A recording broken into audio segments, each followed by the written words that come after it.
توفيقي إلا بالله عليه توكلت وإليه أنيب. رب اشرح لي صدري ويسر لي أمري واحلل عقدة من لساني يفقهوا قولي.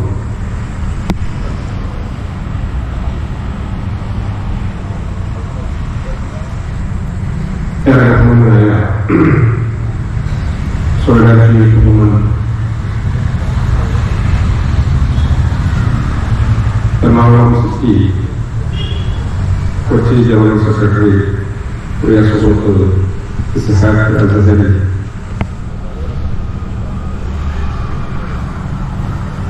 Jemaat Islami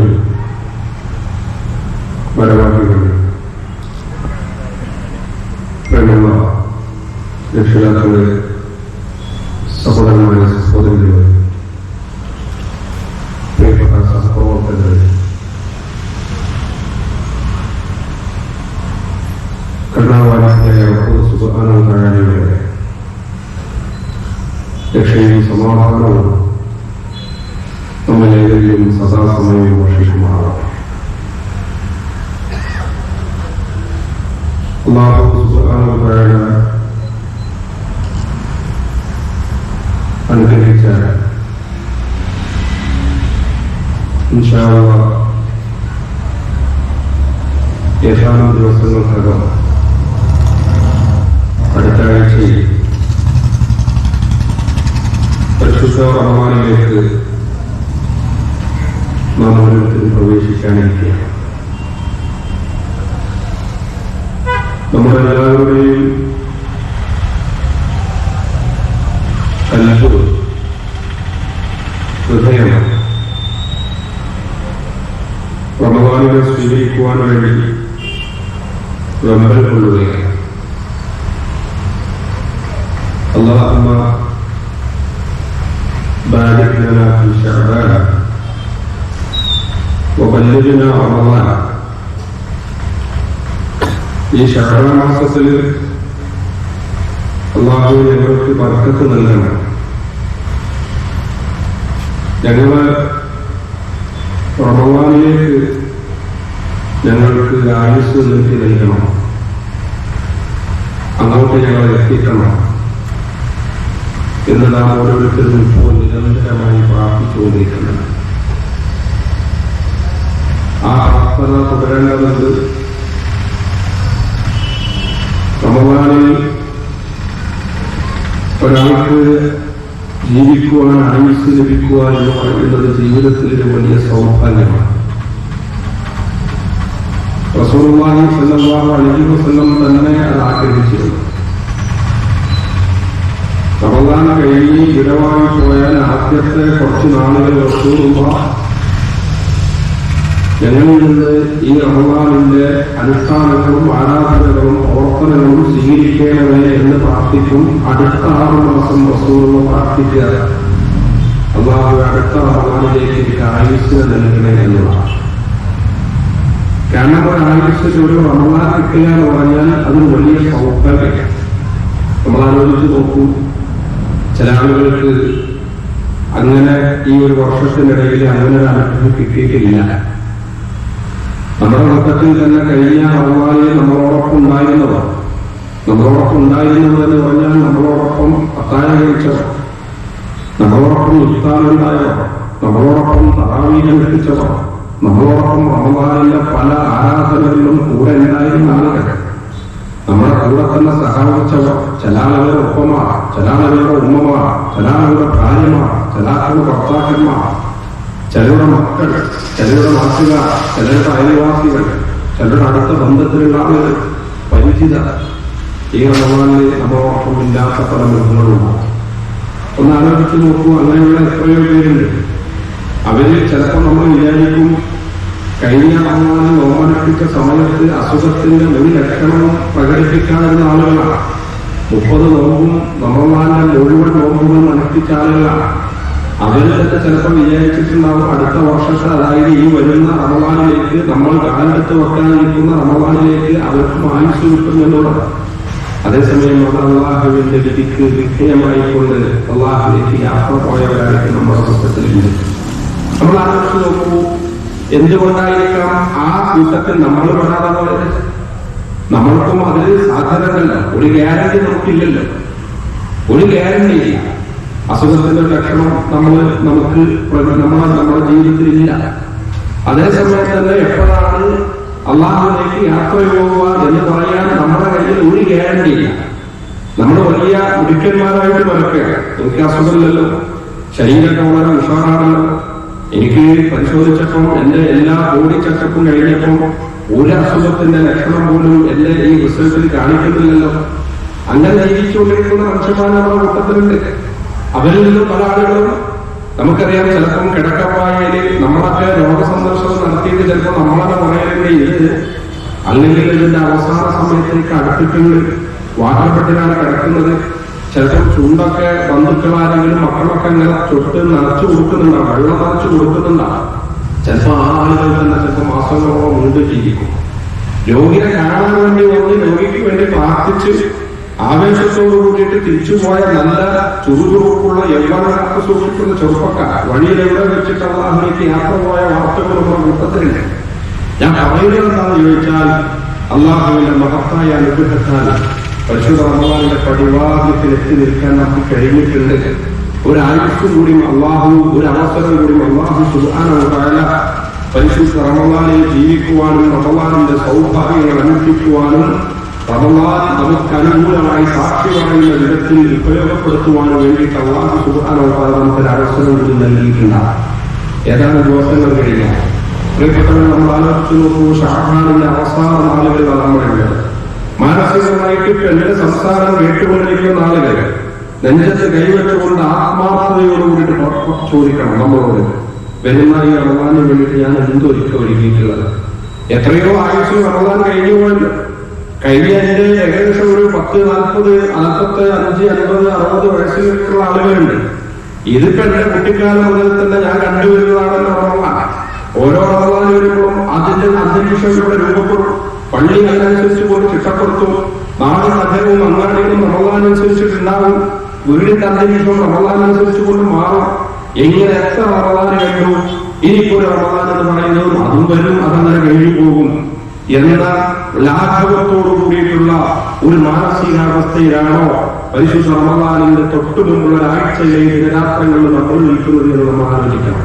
റസൂലുള്ളാഹി പഠിപ്പിച്ചു, ഈ റജബും അതുപോലെ തന്നെ റമളാന്റെ വിഭജനമുള്ള ഒരു മാസമാണ് ശഅബാൻ മാസം. റജബ് മാസമായി തന്നെ ആയത്തെ നമ്മൾ പ്രാർത്ഥിക്കും, റജബിലും ശഅബാനിലും അല്ലാഹുവേ ഞങ്ങൾക്ക് നീ ബർക്കത്ത് നൽകണം, റമളാനിലേക്ക് ഞങ്ങളുടെ ആയുസ്സിനെ നീട്ടി നൽകണം. റസൂലുള്ളാഹി പഠിപ്പിച്ചൊരു വചനമുണ്ട്, റജബിന്റെയും അതുപോലെ തന്നെ ഈ റമളാനിന്റെയും ഇടയിലുള്ള ഒരു മാസം, ആ മാസം എന്ന് പറയുന്നത് ശഅബാന്റെ മാസമാണ്. ഈ ശഅബാന്റെ മാസത്തെ കുറിച്ചിട്ട് പല ആളുകളും അശ്രദ്ധരാണ്. അവരതിനെ വേണ്ട വിധത്തിൽ ഗൗനിക്കുന്നില്ല, വേണ്ട വിധത്തിൽ ശ്രദ്ധിക്കുന്നില്ല.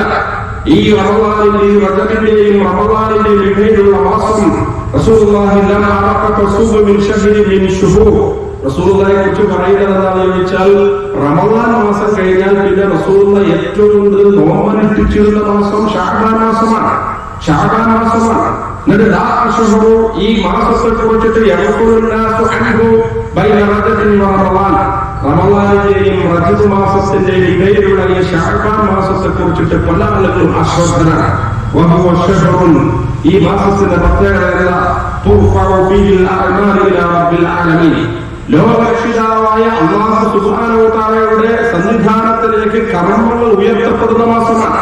ആലോചിച്ചു നോക്കൂ, നമ്മൾ ചെയ്ത ജീവിതത്തിന്റെ എല്ലാ കർമ്മങ്ങളും റബ്ബ് സുബ്ഹാനഹു വ തആലയുടെ സമക്ഷത്തിലേക്ക് ഉയർത്തപ്പെടുന്ന ഒരു മാസമാണ്. നമ്മുടെ എല്ലാ കാര്യങ്ങളും നമ്മളുണ്ടാകുന്ന ഒരു വർഷം പൂർത്തിയാകുമ്പോൾ കച്ചവടം നടത്തുന്ന ആളുകളുണ്ട്, ബിസിനസ്സുകാരുണ്ട്, ഓഡിറ്റിംഗ് ഫേമിൽ വർക്ക് ചെയ്യുന്ന ആളുകളുണ്ട്. ഓരോ വർഷവും തങ്ങളുടെ കണക്കിന്റെ കാര്യങ്ങൾ മുഴുവൻ നമ്മൾ ഓഡിറ്റിംഗിന് വിധേയമാക്കും. നമുക്കറിയാം, മാർച്ച് മാസം എന്ന് പറയുന്നത് നമ്മളെ സംബന്ധിച്ചിടത്തോളം പ്രധാനപ്പെട്ട മാസമാണ്. അത് ഇയർ എൻഡിന്റെ മാസമാണ്. ബിസിനസ്സുകാരെ സംബന്ധിച്ചിടത്തോളം ആ മാസം എന്ന് പറയുന്നത് കൃത്യമായിട്ട് കണക്കുകൾ വെക്കുന്ന മാസമാണ്. എന്നിട്ട് അവർ ആ കണക്കുകൾ മുമ്പിൽ വെച്ചിട്ട് ലാഭമാണോ നഷ്ടമാണോ എന്ന് വിലയിരുത്തും. ശഅബാനിന്റെ മാസം റമളാനിലേക്ക് പ്രവേശിക്കുന്നതിന് മുമ്പ് വിശ്വാസിയെ സംബന്ധിച്ചിടത്തോളം ശഅബാനിന്റെ മാസം ഇതുപോലെ തന്നെ സ്വന്തം കർമ്മങ്ങൾ അത് കണക്കെടുക്കാനുള്ള ഒരു മാസമാണ്. എന്നിട്ട് ശഅബാനിന്റെ മാസത്തിൽ കർമ്മങ്ങൾ മുഴുവൻ ആകാശ ലോകത്തേക്ക് ഉയർത്തപ്പെടും, അല്ലാഹുവിലേക്ക് ഉയർത്തപ്പെടും. എന്നിട്ട് റസൂലുള്ളാഹി പറഞ്ഞു, ഇങ്ങനെ കർമ്മങ്ങൾ ഉയർത്തപ്പെടുന്ന ഒരു മാസം, അതുകൊണ്ട് തന്നെ ഇങ്ങനെ കർമ്മങ്ങൾ ഉയർത്തപ്പെടുന്ന ഒരു മാസം ശഅബാനിന്റെ ജനരാത്രങ്ങൾ, ശഅബാൻ മാസത്തിൽ അങ്ങനെ പ്രത്യേകതയുണ്ട്. ആ മാസത്തെ നിങ്ങൾ അശ്രദ്ധയോടുകൂടിയിട്ടും ജാഗ്രതക്കുറവോടുകൂടിയിട്ടും അതിൽ തന്നെ ഒട്ടും വില കൽപ്പിക്കാത്ത വിധത്തിൽ ദിനരാത്രങ്ങൾ ഇങ്ങനെ കഴിച്ചുകൂട്ടുകയാണെങ്കിൽ അല്ലാഹു സുബ്ഹാനഹു വ തആല നിങ്ങളെ സംബന്ധിച്ചിടത്തോളം നിങ്ങൾ നഷ്ടകാരികളായിരിക്കും. റസൂൽ പറയാണ്, ഞാൻ ആഗ്രഹിക്കുന്നു ഈ റമളാൻ മാസത്തിലേക്ക് പ്രവേശിക്കുന്നതിന് മുമ്പുള്ള ശഅബാൻ മാസത്തിൽ റസൂൽ ഇഷ്ടപ്പെടുന്ന ഒരു കാര്യം, എന്റെ കർമ്മങ്ങൾ അല്ലാഹുവിലേക്ക് ഉയർത്തപ്പെടുമ്പോ ഞാൻ നോമ്പുകാരനായിരിക്കണമെന്ന് റസൂലുള്ളാഹി സുബ്ഹാനഹു വ തആല ആഗ്രഹിക്കുന്നു. റസൂലുള്ളാഹി ആഗ്രഹിക്കുന്ന കാര്യം അതാണ്, ഞാൻ നോമ്പുകാരനായിരിക്കുക. അതായത് അതുകൊണ്ടാണ് റസൂലിനെ കുറിച്ചിട്ട് മഹദി ആയിഷ ബീവി പറയുന്നത്, റമളാൻ കഴിഞ്ഞാൽ പിന്നെ റസൂലുള്ളാഹി ഏറ്റവും കൂടുതൽ നോമ്പനുഷ്ഠിച്ചിരുന്ന മാസം എന്ന് പറയുന്നത് ശഅബാനാണ്. അതെന്തുകൊണ്ടാണ്? റസൂലുള്ളാഹിക്ക് അറിയാം, ഈ മാസത്തിൽ വേണ്ട വിധത്തിൽ പരിഗണനയിൽ ശ്രദ്ധയും കൊടുക്കണം. ശഅബാൻ മാസത്തിൽ വേണ്ട വിധത്തിൽ പരിഗണനയും ശ്രദ്ധയും കൊടുക്കണം. നിങ്ങൾ എങ്ങനെയെങ്കിലും വന്നിട്ട് ശഅബാൻ 30 പൂർത്തിയാക്കിയോ ശഅബാൻ 29 കഴിഞ്ഞ് പിറ്റേന്ന് മാസപ്പിറവി കാണുന്നതോടുകൂടി റമളാനിലേക്ക് ചാടിയിട്ട് ഇറങ്ങല്ല വേണ്ടത്. നമ്മൾ സൃഷ്ടിച്ചാൽ ലേറ്റോണാകുന്നത് പോലെ നാളെ മുതൽ ഇനി നമുക്ക് റമളാൻ, അതുകൊണ്ട് നാളെ മുതൽ ഇനി ഞാനങ്ങോട്ട് ഉഷാറാവും, നാളെ മുതൽ ഞാനങ്ങോട്ട് ശരിയാവും, ഇനി ഇത്രയും കാലത്ത് ഞാനിങ്ങനെ പല വിധത്തിലും പല വേളത്തിലൊക്കെ ജീവിച്ചു, ഇനി നാളെ മുതൽ ഞാനൊക്കെ ഇന്ന് അത്താഴ കഴിക്കുന്നതോടുകൂടി ഞാൻ റമളാനിലേക്ക് പോകും, നാളെ ഇൻഷാ അല്ലാഹ് അത്താഴ കഴിച്ചിട്ട് സുബഹിവാങ്ങി ഞാൻ പള്ളിയിലെത്തും, എന്നിട്ട് എല്ലാ നിസ്കാരങ്ങളും ഞാൻ വളരെ കൃത്യമായിട്ട് നിസ്കരിക്കും, എന്നിട്ട് ഞാൻ നാളത്തെ സമയത്ത് നോമ്പൊക്കെ ഇഫ്താറൊക്കെ ഭംഗിയിൽ അനുഷ്ഠിക്കും, നാളെ മുതൽ നോമ്പണം ആരംഭിക്കാതെ ഖുർആനോട് തുടങ്ങണം. അപ്പൊ ഖുർആനൊക്കെ പുതിയതൊക്കെ എടുത്തുകൊണ്ട് ഇന്ത്യക്ക് മൊബൈൽ ഇല്ലെങ്കിൽ അത് പുതിയ ആപ്പൊക്കെ വെച്ചിട്ട് അതൊക്കെ ഡൗൺലോഡ് ചെയ്തിട്ട് നാളെ മുതൽ തുടങ്ങാം എന്ന മാനസികാവസ്ഥയിലാണെങ്കിൽ പ്രിയപ്പെട്ട എന്റെ സഹോദരന്മാരെ സഹോദരികളെ ഒരു ഗുണവും ചെയ്യാതെ റമളാൻ കഴിഞ്ഞു പോകും, പ്രത്യേകിച്ച് മാറ്റുന്ന നാളാണ്. അതേസമയം വരാനിരിക്കുന്ന നാളുകളെ എനിക്ക് ഉപയോഗപ്പെടുത്തണം. അതുകൊണ്ടാണ് റസൂൽ പഠിപ്പിച്ചത്, ഈ റമളാനിന്റെ തൊട്ട് മുമ്പുള്ള ദിനരാത്രങ്ങളിലെ കർമ്മങ്ങൾ മുഴുവൻ അല്ലാഹു സുബ്ഹാനഹു വ തആലയുടെ സന്നിധാനത്തിലേക്ക് ഉയർത്തപ്പെടുമ്പോൾ ആ ഉയർത്തപ്പെടുന്ന നാളുകളിൽ ഞാൻ നോമ്പുകാരനായിരിക്കണം എന്നത് ഞാൻ ഇഷ്ടപ്പെടുന്നു. അതുകൊണ്ട് ശഅബാൻ മാസത്തിൽ ധാരാളം റസൂൽ നോമ്പനുഷ്ഠിക്കും. നോമ്പനുഷ്ഠിക്കും എന്ന് പറഞ്ഞതിന്റെ അർത്ഥം എന്താ? ഏറ്റവും പ്രധാനപ്പെട്ട ഒരു കർമ്മമാണ് നോമ്പ്. നോമ്പിന്റെ പ്രത്യേകത നമുക്കറിയാം, ഏറ്റവും പ്രധാനപ്പെട്ട കർമ്മമാണ്. അതുകൊണ്ടാണ് നോമ്പ് എനിക്കുള്ളത്, ഞാനാണ് അതിന് പ്രതിഫലം നൽകുന്നത് എന്ന് അല്ലാഹു സുബ്ഹാനഹു വ തആല പറയുന്നത്. അതിനർത്ഥം എന്താ? നമസ്കാരം അല്ലാഹുവിനുള്ളതല്ലേ, ഹജ്ജ് അല്ലാഹുവിനുള്ളതല്ലേ, സക്കാത്ത് അല്ലാഹുവിനുള്ളതല്ലേ. സക്കാത്തിന് പ്രതിഫലം നൽകുന്നതാരാ? നമസ്കാരത്തിന് പ്രതിഫലം നൽകുന്നതാരാ? അതേസമയം നോമ്പ് എന്ന് പറയുന്നത് അല്ലാഹുവും അവന്റെ അടിമയും തമ്മിലുള്ള ഒരു സ്വഭാവത്തിലുള്ള വിഭാഗം. നിങ്ങളാരൊക്കെ നോക്കൂ, നമസ്കരിക്കട്ടെ, നിങ്ങൾ വീട്ടുകാർക്ക് നിങ്ങൾ അറിയാൻ പറ്റുമോ? നമസ്കരിക്കാത്ത ആളാണ്. ഹജ്ജ് ചെയ്യുന്നില്ല, എല്ലാ കാര്യങ്ങളും ഒത്തുവന്നു, സമ്പാദ്യങ്ങൾ യാത്ര പോകാനുള്ള എല്ലാ കാര്യങ്ങളും ഒത്തുവന്നു, എല്ലാ സൗകര്യങ്ങളും ഒത്തുവന്നിട്ടും ഹജ്ജ് ചെയ്യാനുള്ള നാട്ടുകൂടെ നടക്കുന്ന ആൾക്കാർ പറയാൻ നടന്നു. ഇയാളെ ഹജ്ജൊന്നും ചെയ്യുന്നില്ല. സക്കാത്ത് നൽകാത്തൊരു മനുഷ്യൻ സമ്പത്തിന്റെ വലിയ കൂമ്പാരമുണ്ടായി സക്കാത്തിന്റെ കണക്കെടുപ്പ് നിസ്വാദത്തിൽ സക്കാത്ത് നൽകാത്തൊരു മനുഷ്യൻ, സക്കാത്ത് എന്ന് പറഞ്ഞാൽ മറ്റുള്ളവരുടെ ധനമാണെന്ന തന്ത്രങ്ങളിലേക്ക് കൊന്നുകൂടിയിരിക്കുന്നത്. അപ്പൊ സക്കാത്ത് നൽകാത്തൊരു മനുഷ്യനെ ജീവിച്ചു കഴിഞ്ഞാൽ അയാൾ സക്കാത്ത് നൽകുന്നില്ല എന്ന് നമ്മൾ പറയാം. പക്ഷെ നോമ്പിന് വിട്ടുകഴിഞ്ഞാൽ നിങ്ങൾക്ക് കുടുംബക്കാരെല്ലാവരും വീട്ടുകാരെല്ലാവരും അത്താഴത്തിന് കഴിക്കുമ്പോൾ നിങ്ങൾക്ക് കഴിക്കാം, അത്താഴത്തിന് കഴിക്കുമ്പോൾ നിങ്ങൾക്ക് അവരോടൊപ്പം അത്താഴം കഴിക്കാം. സുബൈക്ക് നിങ്ങൾക്ക് എല്ലാവരും നിസ്കരിക്കുന്നുണ്ട്, പള്ളിയിൽ ജമാഅത്ത് നടക്കുന്നുണ്ട്, നിങ്ങൾക്ക് സുബൈയിൽ ജമാഅത്ത് കൊണ്ടെടുക്കാം. നിങ്ങൾക്ക് രഹസ്യമായി കൊണ്ട് നോമ്പില്ലാതെ ജീവിക്കാം. കാരണം എന്താ വെച്ചാൽ അതങ്ങനെ തിരിച്ചറിയാൻ കഴിയും. അതുകൊണ്ടാണ് പറയുന്നത് നോമ്പിനേക്കുള്ളതാണ്, ഞാനാണ് നോമ്പിൽ പ്രതിഫലം നൽകുന്നത്, ഞാനാണ് നോമ്പിൽ പ്രതിഫലം നൽകുന്നത്. അതുകൊണ്ട് തന്നെയാണ് ശഅബാൻ മാസത്തിൽ റസൂലുള്ളാഹി ആഗ്രഹിച്ചത് നോമ്പുകാരനായിരിക്കേണ്ട കർമ്മങ്ങൾ ഉയർത്തണം എന്ന് റസൂലുള്ളാഹി സ്വല്ലല്ലാഹു അലൈഹി വസല്ലം ഇഷ്ടപ്പെട്ടത്. അതുകൊണ്ട് ധാരാളം അമലുകൾ നമ്മൾ ചെയ്യാം. ഈ സമയത്ത് വരും നാളുകളിൽ സ്വീകരിക്കാൻ വേണ്ടി റമളാനിലേക്ക് പ്രവേശിക്കുന്നതിന് മുമ്പ് തന്നെ എന്നെ കുറിച്ചിട്ട് അല്ലാഹു സുബ്ഹാനഹു വ തആല എന്നെ കുറിച്ചിട്ട് തന്നെ അഭിമാനം കൊള്ളുന്ന വിധത്തിൽ ശഅബാൻ മാസത്തിന്റെ അവസാനത്തില് മാലാഖമാർ റമളാന് വേണ്ടിയിട്ട് ഇങ്ങനെ എല്ലാവരും വരുന്നുണ്ട്. അള്ളയും പ്രത്യേകം തയ്യാറപ്പെട്ട നടത്തും. മാലാഖമാരൊക്കെ സജ്ജീകരിക്കും. ഞാൻ മാലാഖമാരോട് പറയും, നോക്കൂ എന്റെ അടിമകൾ, അല്ലാഹു സുബ്ഹാനഹു വ തആല അഭിമാനം കൊണ്ടാണ്, നോക്കൂ എന്റെ അടിമകൾ, നിങ്ങൾ എന്താ പറഞ്ഞിട്ടുള്ളത്? ഈ മനുഷ്യരെ നോക്കിയിട്ട് നിങ്ങളല്ലേ രക്തം ചിന്തുന്ന മനുഷ്യരാണ് പറഞ്ഞത്. ഈ മനുഷ്യരെ നോക്കിയിട്ടല്ല നിങ്ങൾ കുഴപ്പങ്ങളും പ്രശ്നങ്ങളും ഫസാദുകളും ഉണ്ടാക്കുന്ന മനുഷ്യരാണ് പറഞ്ഞത്. നോക്കൂ എന്റെ അടിമകൾ റമളാന് വേണ്ടി വരുന്നത്, നോക്കൂ എന്റെ അടിമകൾ എനിക്ക് വേണ്ടിയിട്ട് ശുശ്രൂഷ രേഖപ്പെടുത്തുന്നത്. നോക്കൂ, എന്റെ അടിമകൾ എന്നോട് നന്ദി കാണിക്കുന്നത്. അല്ലാഹു സുബ്ഹാനഹു വ തആല മാലാഖമാരുടെ മുമ്പിൽ അടിമകളെ നോക്കിയിട്ട്, അതായത് നമ്മളെ നോക്കിയിട്ട് അല്ലാഹു സുബ്ഹാനഹു വ തആല അഭിമാനമുണ്ട്. ഒരാഴ്ച നമ്മുടെ മുമ്പിലുണ്ട്. ഈ ഒരാഴ്ചയുടെ മുമ്പിൽ ഈ റമളാനെ സ്വീകരിക്കാൻ വേണ്ടിയിട്ട് നമ്മളെ നോക്കേണ്ട അല്ലാഹു അഭിമാനമുണ്ട്. ഒരാഴ്ചക്ക് മാത്രം ബാക്കി നിൽക്കെ പരിശുദ്ധ റമളാനെ സ്വീകരിക്കാൻ വ്യക്തിതലത്തിൽ പ്രിയപ്പെട്ടവരെ നമ്മൾ എന്തൊരുക്കമാണ് നടത്തിയിട്ടുള്ളത്. നമുക്കറിയാം, പരിശുദ്ധ റമളാൻ ആ റമളാനിന്റെ പ്രത്യേകത പറയേണ്ട ഒരു സദസ്സല്ല. സദസ്സ് എന്താണ്? 9ാമത്തെ അറബി മാസമായ റമളാൻ മാസത്തിൽ നോമ്പനുഷ്ഠിക്കണം. നോമ്പിന്റെ വ്യക്തികൾ, നോമ്പിന്റെ അറിവുകൾ ഇത് പറഞ്ഞ് പഠിപ്പിക്കണമെന്ന ഒരു സദസ്സല്ല, എന്റെ സദസ്സല്ല. നമ്മളെല്ലാവരും നോമ്പനുഷ്ഠിക്കണം. എല്ലാവരും നോമ്പിലേക്ക് ഇങ്ങനെ പ്രവേശിച്ച് മനസ്സോടെ തയ്യാറായി നിൽക്കുകയാണ്. എന്തൊക്കെ വിഭവങ്ങൾ ഉണ്ടാക്കണം, നോമ്പിന് എങ്ങനെ ആവണം, നോമ്പ് എങ്ങനെയൊക്കെ ഉണ്ടാവണം, നോമ്പിന്റെ വീടിന്റെ അന്തരീക്ഷം എങ്ങനെ ആവണം, അങ്ങനെ തയ്യാറെടുപ്പൊക്കെ നടത്തിയിട്ടുണ്ടാവാം. പക്ഷെ അതേസമയം തന്നെ നോമ്പ് നമ്മളിന്ന് സ്വീകരിക്കണമല്ല. നോമ്പ് നമ്മളിന്ന് സ്വീകരിക്കണമല്ല. ഒരിക്കൽ മഹദീന പള്ളിയിൽ റസൂലുള്ളാഹി സ്വല്ലല്ലാഹു അലൈഹി വസല്ലം ഇങ്ങനെ ഒരുമിച്ചിരുന്ന സമയത്ത് റസൂൽ ഇങ്ങനെ പള്ളിയിൽ ഇങ്ങനെ സഹാബികളോടൊപ്പം ഒരുമിച്ച സമയത്ത് റസൂൽ സഹാബികളോട് സംസാരിക്കാൻ വേണ്ടിയിട്ട് റസൂൽ മിമ്പറിലേക്ക് കയറി. അപ്പൊ മിമ്പറിലേക്ക് കയറിയപ്പോൾ സാധാരണഗതിയിൽ റസൂൽ 1ാമത്തെ സ്റ്റെപ്പിൽ മിമ്പറിലേക്ക് കയറിയപ്പോൾ റസൂലിന്റെ സഹാബികൾ കേൾക്കുന്ന ഉച്ചത്തിൽ ആമീൻ എന്ന് പറയും, ഉറക്കെ ആമീൻ എന്ന് പറയും. 2ാമതും റസൂൽ 2ാമത്തെ സ്റ്റെപ്പ് കയറിയപ്പോൾ റസൂൽ ആമീൻ എന്ന് പറയും. 3ാമത്തതിലും റസൂലുള്ളാഹി സ്വല്ലല്ലാഹു അലൈഹി വസല്ലം ആമീൻ എന്ന് പറയും. സാധാരണഗതിയിൽ പരിചയിച്ചതെന്താ? റസൂൽ പ്രാർത്ഥിക്കും, സ്വഹാബികൾ ആമീൻ എന്ന് പറയും. ഇത് നേരെ തിരിച്ച് റസൂലുള്ളാഹിന്റെ ഉറക്കെ സ്വഹാബികൾ കേൾക്കുന്ന ഉച്ചത്തിൽ ആമീൻ എന്ന് പറയും. അപ്പൊ സ്വഹാബികൾക്കൊക്കെ ഇങ്ങനെ തോന്നി, എന്താണ് ഇത്? റസൂലുള്ളാഹി വിശദീകരിച്ചു, ഞാൻ മിമ്പറിൽ കയറിയ സമയത്ത് മലക്ക് ജിബ്രീൽ അലൈഹിസ്സലാം എന്റെ അടുത്തേക്ക് വന്നു. ജിബ്രീൽ റസൂലുള്ളാഹി സ്വല്ലല്ലാഹു അലൈഹി വസല്ലമക്ക് ജിബ്രീൽ അലൈഹിസ്സലാം ഒന്ന് വഹീ വന്നു പറഞ്ഞു. അതായത് റസൂലിന്റെ പല സന്ദർഭങ്ങളിൽ ജിബ്രീൽ അലൈഹിസ്സലാമിനോട് ആയത്തുകളായിട്ട് പല കാര്യങ്ങളും പറയാനും പഠിപ്പിക്കാനൊക്കെ വേണ്ടിയിട്ട് അങ്ങനെ മിമ്പറിൽ കയറിയ സമയത്ത് റസൂലുള്ളാഹിന്റെ അടുത്തേക്ക് ജിബ്രീൽ അലൈഹിസ്സലാം പ്രത്യക്ഷപ്പെട്ടു. എന്നിട്ട് ജിബ്രീൽ അലൈഹിസ്സലാം പ്രാർത്ഥിച്ചു. ജിബ്രീൽ അലൈഹിസ്സലാമിന്റെ പ്രാർത്ഥനയ്ക്ക് റസൂലുള്ളാഹി പറഞ്ഞു. 1ാമത്തെ പ്രാർത്ഥന എന്താ പറയുന്നത്?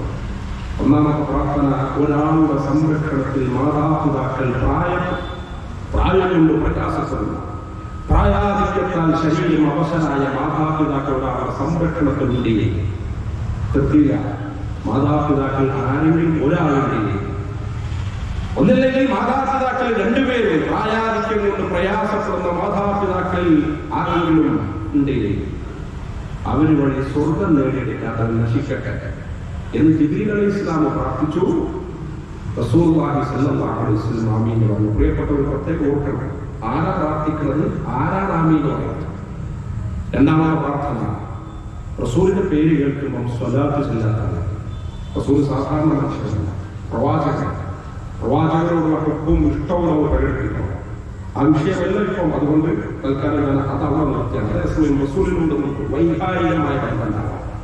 റസൂലുള്ളാഹി സ്വല്ലല്ലാഹു അലൈഹി വസല്ലം എന്ന് പറയാം. ഇങ്ങനെ റസൂലിന്റെ പേര് കേട്ടിട്ട് സ്വലാത്ത് ചൊല്ലാത്ത ആളുകളിൽ അവർ നശിക്കട്ടെ എന്ന് ജിബ്രീൽ അലൈഹിസ്സലാം പ്രാർത്ഥിച്ചു. റസൂലുള്ളാഹി പറഞ്ഞു. 3ാമത്തെ പ്രാർത്ഥന, ഒരാൾക്ക് ജീവിതായുസ്സ് റമളാൻ കിട്ടും. ആരോഗ്യത്തോടു കൂടിയിട്ട് റമളാൻ അനുഷ്ഠിക്കാൻ സൗഭാഗ്യം ആയുസ്സാവാൻ നൽകി, നല്ല ആരോഗ്യം നൽകി. ഈ റമളാനിൽ സ്വർഗം നേടിയെടുക്കാത്തവർ, ഈ റമളാൻ ഉപയോഗപ്പെടുത്തേണ്ട വിധം ഉപയോഗപ്പെടുത്താത്തവർ, ഈ റമളാനെ പ്രയോജനപ്പെടുത്താത്തവർ, ഈ റമളാനിലെ ചൈതന്യം ഉൾക്കൊള്ളാത്തവർ അവർ നശിക്കട്ടെ എന്ന് ജിബ്രീൽ അലൈഹിസ്സലാം പ്രാർത്ഥിച്ചു. റസൂലുള്ളാഹി സ്വല്ലല്ലാഹു അലൈഹി വസല്ലം ആമീൻ പറഞ്ഞു. പ്രിയപ്പെട്ടവരെ, ഞാൻ എന്നോടും നിങ്ങളോടും നമ്മളോടും ചോദിക്കുന്നു, അടുത്ത ആഴ്ച പരിശുദ്ധ റമളാനിലേക്ക് പ്രവേശിക്കാനിരിക്കുന്നത് എന്തുമായിട്ടാണ് നമ്മൾ റമളാനിലേക്ക് പ്രവേശിക്കാനിരിക്കുന്നത്?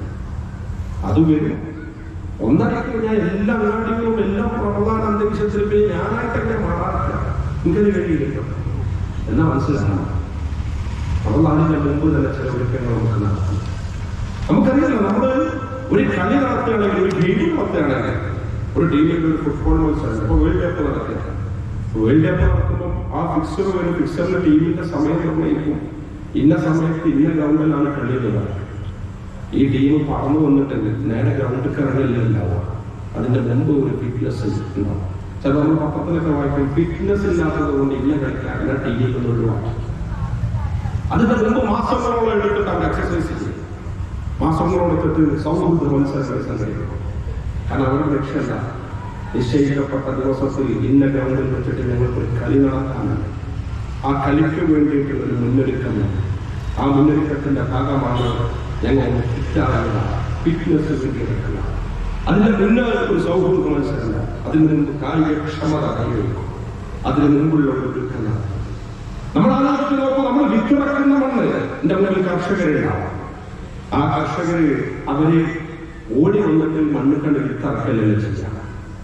കർഷകൻ തന്റെ മണ്ണിൽ വിത്തിറക്കുന്നതിന് മുമ്പ് നടത്തുന്ന ഒരു ശ്രമം, ഒന്നാം മണ്ണൊന്ന് അതിനെ ഇറക്കി മറിക്കും. മണ്ണ് ഇറക്കി മറിക്കും. മണ്ണെന്ന് ഇറക്കി മറിച്ചിട്ട് ആ മണ്ണിൽ നിന്ന് വിത്ത് ഇറക്കുന്നതിന് മുമ്പ് അതിന് ഏറ്റവും നല്ല ഫലം കിട്ടുന്ന വിധത്തിൽ ആദ്യം മണ്ണിനെ ഒന്ന് പാകപ്പെടുത്തും. അതിൽ മണ്ണിനെ പാകപ്പെടുത്തും. എന്നിട്ട് ആ മണ്ണിലേക്ക് ആ വിത്തിറക്കിയിട്ട് അതിന്റെ കൂടെ പരിസരത്ത് കള വരാതിരിക്കാൻ വേണ്ടിയിട്ട് വെള്ളവും വളവും ഒഴിച്ചു കൊടുക്കും. എന്നിട്ട് അതിന് ഓരോ ദിവസവും പോയിട്ട് ശ്രദ്ധിക്കും, വേണ്ട വിധത്തിൽ വെള്ളം ഒഴിച്ചു കൊടുക്കും. എന്നിട്ടാണല്ലോ ഫലം കൊയ്തെടുക്കുക. ഫലം കൊയ്തെടുക്കുക. നമ്മളാണ് വസന്തകാലം എന്ന് പറയുന്നത്. വസന്തത്തിന്റെ മുമ്പൊരു കാലമുണ്ട്. നമുക്കറിയാം, ചിലപ്പോൾ നമ്മുടെയൊക്കെ വീട്ടിൽ ഇങ്ങനെ വളർന്നു പന്തലിച്ചു കൊണ്ടിരിക്കുന്ന മരങ്ങളുണ്ട്. ആ മരങ്ങൾ നല്ല പോലെ വളരാൻ വേണ്ടിയിട്ട് മരത്തിന്റെ ചില തണ്ടും ഇലകളും ഒക്കെ നമ്മൾ ഇങ്ങനെ വെട്ടി കൊടുക്കും. അപ്പൊ തേക്ക് വളർത്തുന്ന ആളുകൾ തേക്കിന്റെ ഈ കൊമ്പും ചില്ലൊക്കെ ഒന്ന് വെട്ടിയിട്ട് തേക്കിന്റെ പാകത്തിൽ വളരാൻ വേണ്ടിയിട്ട് സൗകര്യം ചെയ്തു. എന്നതുപോലെയാണ് ഈ ആകാശത്തിങ്ങനെ മേഘങ്ങളിൽ ഏർപ്പെടുക. ആകാശത്ത് മേഘങ്ങൾ, ആ മേഘങ്ങൾ വസന്തമായിട്ട് മഴയായിട്ട് റമദാനിന് നമുക്ക് പെയ്യും. ഷഅബാനിലെ മേഘം നമ്മുടെ മുമ്പിൽ പന്തലിച്ച് നിൽക്കുകയാണ്. ഈ ഷഅബാൻ മാസത്തിൽ അതിനു വേണ്ടിയിട്ടുള്ള ഒരു ഒരുക്കം നമ്മൾ നടത്തുന്നു. അതിലേറ്റവും പ്രധാനപ്പെട്ടതാണ് നമ്മുടെ മനസ്സ് നന്നായിട്ട് വേണം റമദാനിലേക്ക് പ്രവേശിക്കാൻ. പ്രിയപ്പെട്ടവരെ, എന്റെ മുമ്പിലേക്ക് സംസാരം കേട്ടുകൊണ്ടിരിക്കുന്നവർ, ഞാൻ വെറുതെ നമ്മളോട് തന്നെ ചോദ്യം ചോദിക്കുകയാണ്. നമ്മുടെ മനസ്സ്, നമ്മുടെ ബന്ധങ്ങൾ, ഇപ്പൊ വാപ്പിയും തമ്മിൽ, ഭാര്യ ഭർത്താക്കന്മാർ തമ്മിൽ, മകനും വാപ്പിയും തമ്മിൽ, അല്ലെങ്കിൽ അമ്മായിയും മരുമകളും തമ്മിൽ, അല്ലെങ്കിൽ മക്കളും മാതാപിതാക്കളും തമ്മിൽ, നമ്മുടെ തൊട്ട അയൽവാസികൾ തമ്മിൽ, ഏട്ടനനുകളും തമ്മിൽ എന്തെങ്കിലുമൊക്കെ ബന്ധങ്ങളിൽ വിള്ളലില്ല, സംസാരിക്കുന്നില്ല, കണ്ടാൽ തന്നെ മിണ്ടുന്നില്ല. എന്നിട്ട് നമ്മൾ ഇതൊക്കെ വെച്ചിട്ട്, ഇതൊക്കെ മനസ്സിലുണ്ട്. ഞാൻ വാപ്പാനായിട്ട് അകലം വലിച്ചിട്ട്, അനിയനേക്ക് കുറച്ച് പ്രശ്നമുണ്ട്, ജ്യേഷ്ഠനേക്ക് കുറച്ച് പ്രശ്നമുണ്ട്, എന്റെ പെങ്ങളേക്ക് കുറച്ച് പ്രശ്നമുണ്ട്, ഞാനും ഭാര്യ തമ്മിൽ കുറച്ച് പ്രശ്നമുണ്ട്, ഞാനും ഭർത്താവ് തമ്മിൽ കുറച്ച് പ്രശ്നമുണ്ട്, ഞാനെന്റെ മൂത്ത മോനും തമ്മിൽ കുറച്ച് പ്രശ്നമുണ്ട്, ഓ മാറിയ താമസിക്കുന്നത്, ഞാനെന്റെ മരുമകളും തമ്മിൽ പ്രശ്നമുണ്ട്, മകന്റെ ഭാര്യ തമ്മിൽ പ്രശ്നമുണ്ട്, ഞാനും എന്റെ മകളെ ഭർത്താവ് തമ്മിൽ ചില പ്രശ്നമുണ്ട്, ഞാൻ എന്റെ അയൽവാസികൾ തമ്മിൽ കുറച്ച് പ്രശ്നമുണ്ട്. ഇങ്ങനെ പ്രശ്നം ഉണ്ടായിരിക്കുന്ന റമദാൻ ഒന്നിലേക്ക് നോമ്പിലേക്ക് പ്രവേശിച്ചിട്ട് അള്ളാഹു സ്വീകരിക്കുന്നു നമുക്ക് ഉറപ്പ് വരാം. നമ്മൾ നല്ല നിസ്കാരക്കാർ, നല്ല ഖിയാമുൽ നടത്തിക്കുന്ന ആളുകൾ, തറാവീഹിൽ പങ്കെടുക്കുന്ന ആളുകളാണ്, ഖുർആൻ പാരായണം നടത്തുന്ന ആളുകളാണ്. ഈ ഖുർആൻ പാരായണം മാറ്റം മുതൽ 30 ദിവസവും ഓരോ ദിവസവും ഓരോ ജുസുഇനെ പൂർത്തിയാക്കിയിട്ട് നമ്മൾ പോവും. നമ്മൾ വിചാരിക്കും അള്ളാഹു സ്വീകരിക്കും. അള്ളാഹു സ്വീകരിക്കണമെങ്കിൽ എന്ത് ചെയ്യണം? നമ്മുടെ ബന്ധങ്ങളിൽ യഥാർത്ഥത്തിൽ നമ്മൾ ക്ലിയറിയാണ്. ഇനിയുള്ള ഏതാനും ദിവസങ്ങൾ നമ്മുടെ മുന്നിലുണ്ട്. എന്തെങ്കിലും ആർക്കെങ്കിലും എവിടെയെങ്കിലും നമ്മുടെ ബന്ധങ്ങളിൽ വിള്ളലുകളുണ്ടെങ്കിൽ, മാനസികമായി അകലമുണ്ടെങ്കിൽ, ആരെങ്കിലും ഏതെങ്കിലും അർത്ഥത്തിൽ എന്തെങ്കിലും ബുദ്ധിമുട്ടുകളും അകൽച്ചയുണ്ടെങ്കിൽ, ഞാൻ പറയുന്നു നമ്മളൊന്ന് കുറഞ്ഞു കൊടുക്കുക. അതാണ് വിട്ടുവീഴ്ച എന്ന് പറയുന്നത്. അതിനാണ് വിട്ടുവീഴ്ച എന്ന് പറയുന്നത്. അല്ലാഹുമ്മ ഇന്നക അഫൂവുൻ തുഹിബ്ബുൽ അഫ്വ ഫഅഫു അന്നാ. അല്ലാഹു ഏറ്റവും കൂടുതൽ പ്രാർത്ഥിക്കേണ്ട അല്ലാഹുമ്മ ഇന്നക അഫൂവുൻ തുഹിബ്ബുൽ അഫ്വ ഫഅഫു അന്നാ. അല്ലാഹു നീ വിട്ടുവീഴ്ച ചെയ്യുന്നവനാണ്. അല്ലാഹുമ്മ ഇന്നക അഫൂവുൻ തുഹിബ്ബുൽ അഫ്വ, നീ വിട്ടുവീഴ്ച ഇഷ്ടപ്പെടുന്നവനാണ്. അതുകൊണ്ട് ഞങ്ങൾക്ക് വിട്ടുവീഴ്ച നേടണം. അതിന് മുമ്പ് നമ്മൾ വിട്ടുവീഴ്ച ചെയ്യണം. നമ്മുടെ ബന്ധങ്ങളിൽ എവിടെയെങ്കിലും പ്രശ്നങ്ങളുണ്ടെങ്കിൽ, നമ്മുടെ രക്തബന്ധത്തിൽ, കുടുംബ ബന്ധത്തിൽ എവിടെയെങ്കിലും പ്രശ്നങ്ങളുണ്ടെങ്കിൽ ആ പ്രശ്നങ്ങളെ ഇണക്കി ചേർത്തുകൊണ്ട് വേണം റമദാനിലേക്ക് പ്രവേശിക്കാൻ. ഇല്ലെങ്കിൽ നമ്മൾ സുബഹിസ്കരിക്കും, തറാവീഹ്സ്കരിക്കും, ഖുർആൻ പാരായണം നടത്തും, ഇഫ്താർ നടത്തും, എല്ലാവരും സൽക്കരിക്കും. നമ്മൾ വിചാരിക്കും ഇതൊക്കെ നമുക്ക് നല്ല അമലുകളായിട്ട് റബ്ബ് രേഖപ്പെടുത്തിയിട്ടുണ്ട്. കാരണം ചെന്ന് പ്രവേശിക്കണമെന്ന് തന്നെ നമ്മുടെ ഹൃദയത്തിലേക്ക് അള്ളാഹ് നോക്കണം. അല്ലാതെ അവന്റെ പോയല്ല. നിങ്ങൾ അറിയണം, ഓരോ ശരീരത്തിലും ഒരു മാംസ കഷ്ണമാണ്. ഇതാ സ്വലഹത്ത് സ്വലഹൽ ജസദു കുല്ലു വഇദാ ഫസദത് ഫസദൽ ജസദു കുല്ലു. ആ മാംസക്കഷ്ണം നന്നായാൽ ശരീരം മൊത്തം നന്നായി. ആ മാംസക്കഷ്ണം മോശമായാൽ ശരീരം മൊത്തം മോശം. ഇതാണ് ലൈഫ്. ഡ്രൈവർ മോശമായി കഴിഞ്ഞാൽ പിന്നെ ആക്സിഡന്റ് ഉണ്ടാവില്ല. ആ ഡ്രൈവിംഗ് സ്മൂത്ത് ഉണ്ടാവില്ല. ആ ഡ്രൈവിംഗ് ലക്ഷ്യസ്ഥാനത്ത് എത്തൂല. നമ്മുടെ ശരീരം ഒരു വാഹനത്തെ പോലെ ഉപയോഗിക്കുകയാണെങ്കിൽ നമ്മുടെ ശരീരത്തെ നയിക്കുന്ന ഡ്രൈവറാണ് കല്ല് ഹൃദയം. അല്ല വഹിയ കല്ല്. നിങ്ങൾ അറിയണം, ആ മാംസക്കഷ്ണം നന്നായാൽ ശരീരം മൊത്തം നന്നാവും. ആ മാംസക്കഷ്ണം മോശമായാൽ ശരീരം മൊത്തം മോശമാവും. അല്ല വഹിയ കല്ല്. അതാണ് ഹൃദയം. ആ ഹൃദയത്തെ നമ്മൾ ഇങ്ങനെ സാങ്കല്പികമായിട്ട് നമ്മുടെ ഹൃദയത്തെ ഇവിടെയാണല്ലോ സാധാരണ നമ്മൾ പറയാം. ആ ഹൃദയത്തെ കൊണ്ടിങ്ങനെ പറിച്ചെടുത്തിട്ട് കൈവെള്ളിയിൽ കൊണ്ടുവന്നിട്ട് മുഖം ഇങ്ങനെ ഹൃദയത്തിലേക്ക് നോക്കിയിട്ട് കുറച്ചു നേരം എടോ എന്താണ് കാര്യം, നീ എവിടെയുള്ളത്, നിനക്ക് എന്തെങ്കിലും കുരുപിടിച്ചിട്ടുണ്ടോ, നിനക്ക് എന്തെങ്കിലും പ്രശ്നമുണ്ടോ? റമദാൻ വരികയാണ്. വരുന്നതിന് മുമ്പ് ഹൃദയത്തെ ഒന്ന് കഴുകേണ്ടതുണ്ട്. ഒരു പാത്രത്തിൽ മാലിന്യം നിറച്ചു വെച്ചിട്ട് മാലിന്യം ഉണ്ടായിരിക്കെ ആ പാത്രത്തിൽ പിന്നെ നല്ലത് പറഞ്ഞിട്ട് എന്തെങ്കിലും കാര്യമുണ്ടോ പ്രിയപ്പെട്ടവർ? പാത്രം മുഴുവൻ മണ്ണെണ്ണ നിറഞ്ഞിരിക്കും. പാത്രം മുഴുവൻ നമ്മൾ നല്ലത് തിന്നാൻ വേണ്ടി ഭക്ഷിക്കാൻ വേണ്ടി ബിരിയാണി വെച്ചു. പക്ഷെ ആ ബിരിയാണിയിൽ അല്പം മണ്ണെണ്ണ അതിന്റെ കൂടെ പിന്നെ ബിരിയാണി കാര്യമില്ലല്ലോ. ഒരു പാത്രം മുഴുവൻ മലിനമായിട്ട് വീണ്ടും അതിലേക്ക് ആ മലിനമായ പാത്രത്തിൽ നിന്ന് മാലിന്യം നീക്കിക്കളയാതെ പിന്നെ അതിലേക്ക് വേറെ ഒഴിച്ചിട്ട് കാര്യമില്ല. ഒഴുക്കുന്നത് മലിനമാണ്. നമ്മളെ ഹൃദയത്തെ പറിച്ചെടുത്തിട്ട് നമ്മളൊന്ന് ചോദിക്കാം. ഇന്നൽ ഖുലൂബ തസ്തഉ കമാ യസ്തഉൽ ഹദീദ്. റസൂലുള്ളാഹി പഠിപ്പിച്ചതാ. ഇന്നൽ ഖുലൂബ തസ്തഉ കമാ യസ്തഉൽ ഹദീദ്. മനുഷ്യരുടെ ഹൃദയം ഇരുമ്പിന്റെ കഷ്ണം തുരുമ്പ് പിടിക്കുന്നത് പോലെ തുരുമ്പ് പിടിക്കും. ഇന്നൽ ഖുലൂബ തസ്തഉ കമാ യസ്തഉൽ ഹദീദ്. അപ്പോൾ ഇത് കേട്ടപ്പം സഹാബികളൊക്കെ ചോദിച്ചു, ഖാലു ഫമാ ജലാഉഹ യാ റസൂലല്ലാഹ്. അല്ലാഹുവിന്റെ റസൂലെ, ഇരുമ്പിന്റെ കഷ്ണം തുരുമ്പ് പിടിച്ചാൽ അതിനെ നീക്കം ചെയ്യാനുള്ള കഴിവ് ഞങ്ങൾക്കുണ്ട്. അതിനെ മാറ്റിയെടുക്കാൻ പുതിയ കാലഘട്ടത്തിൽ പുതിയ കമ്പ്യൂട്ടറും ടെക്നോളജിയൊക്കെ നടത്തിയിട്ടില്ല. അതേസമയം മനുഷ്യരുടെ ഹൃദയം തുരുമ്പ് പിടിച്ചാൽ, ഇരുമ്പ് തുരുമ്പ് പിടിക്കുന്നത് പോലെ മനുഷ്യരുടെ ഹൃദയം തുരുമ്പ് പിടിച്ചാൽ അതിനെ നീക്കം ചെയ്യാനുള്ള വഴി എന്താ? റസൂൽ പറഞ്ഞു, ഇക്റുൽ മൗത്ത് തിലാവത്തുൽ ഖുർആൻ. ഒന്ന്, മരണത്തെ കുറിച്ചിട്ട് ധാരാളം ചിന്തിക്കും. രണ്ടാമത്തേത് തിലാവത്തുൽ ഖുർആൻ, പരിശുദ്ധ ഖുർആൻ പാരായണം ചെയ്യുക, പരിശുദ്ധ ഖുർആൻ പഠിക്കുക, പരിശുദ്ധ ഖുർആൻ പഠിക്കുക. പ്രിയപ്പെട്ടവരെ, ഞാൻ നിങ്ങളോട് പറയാനായിട്ട് നമ്മൾ തന്നെ തീരുമാനിക്കുക, സ്വയം തീരുമാനിക്കുക. ഈ റമദാൻ ജീവിതത്തിന്റെ അവസാനമാണ്. എനിക്ക് റമദാനില്ല, എനിക്ക് റമദാനില്ല. ഈ റമദാൻ കഴിഞ്ഞോട് കൂടിയിട്ട് അള്ളാഹ് എന്നെ കൊണ്ടുപോകും. അങ്ങനെ ആലോചിച്ച് തീരുമാനിക്കേണ്ട പ്രശ്നം നമുക്കാർക്കും അതിന്റെ പ്രശ്നമുണ്ട്. നമ്മൾ എങ്ങനെയാണ് നമ്മളിരിക്കുന്നത്? നമ്മൾ പറയും എനിക്ക് നല്ല ആരോഗ്യമുണ്ട്, ഞാൻ ചെറുപ്പക്കാരനാണ്, അസുഖമൊന്നുമില്ല, എല്ലാ ടെസ്റ്റും നടത്തിയിട്ടാണ് ഞാൻ നിൽക്കുന്നത്, കൊളസ്ട്രോൾ ഇല്ല, ഷുഗർ ഇല്ല, ഒരു കുഴപ്പം എനിക്കില്ല. ഇപ്പൊ ഞാൻ ഇപ്പൊ നോക്കി, നിങ്ങൾ വെറുതെ ആലോചിച്ച് നോക്കി, കഴിഞ്ഞ റമദാനിന് ശേഷം ഈ റമദാനിന്റെ ഇടയിൽ നമ്മളാണെങ്കിൽ എത്ര ആളുകളാണ് ഇന്നും നിൽക്കുന്നത് ആലോചിക്കാത്തത്. ഞാൻ കഴിഞ്ഞ ആഴ്ച ഇങ്ങനെ എടുത്ത് പരിശോധിച്ചു. എന്റെ അറിവിൽ 12 പേര് 45 വയസ്സിന്റെ താഴെ പ്രായത്തിൽ കഴിഞ്ഞ റമദാൻ ആയുസോട് കൂടിയിട്ട് നോമ്പനുഷ്ഠിച്ച 12 പേര് ഈ റമദാന്റെ സമയത്തില്ല. എല്ലാവരും 45 വയസ്സിന്റെ താഴെയാണ്. അതുകൊണ്ട് നമ്മൾ ആലോചിക്കുക, ഈ റമദാന്റെ ജീവിതത്തിന്റെ അവസാനമാണ്. എനിക്ക് റമദാനല്ല.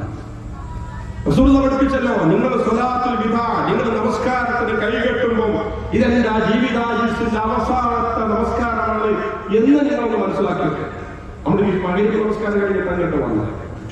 നിങ്ങൾ ഓർപ്പിക്കുക, നാളെ മകരക്ക് നമസ്കാരത്തിന് ഞാനില്ല.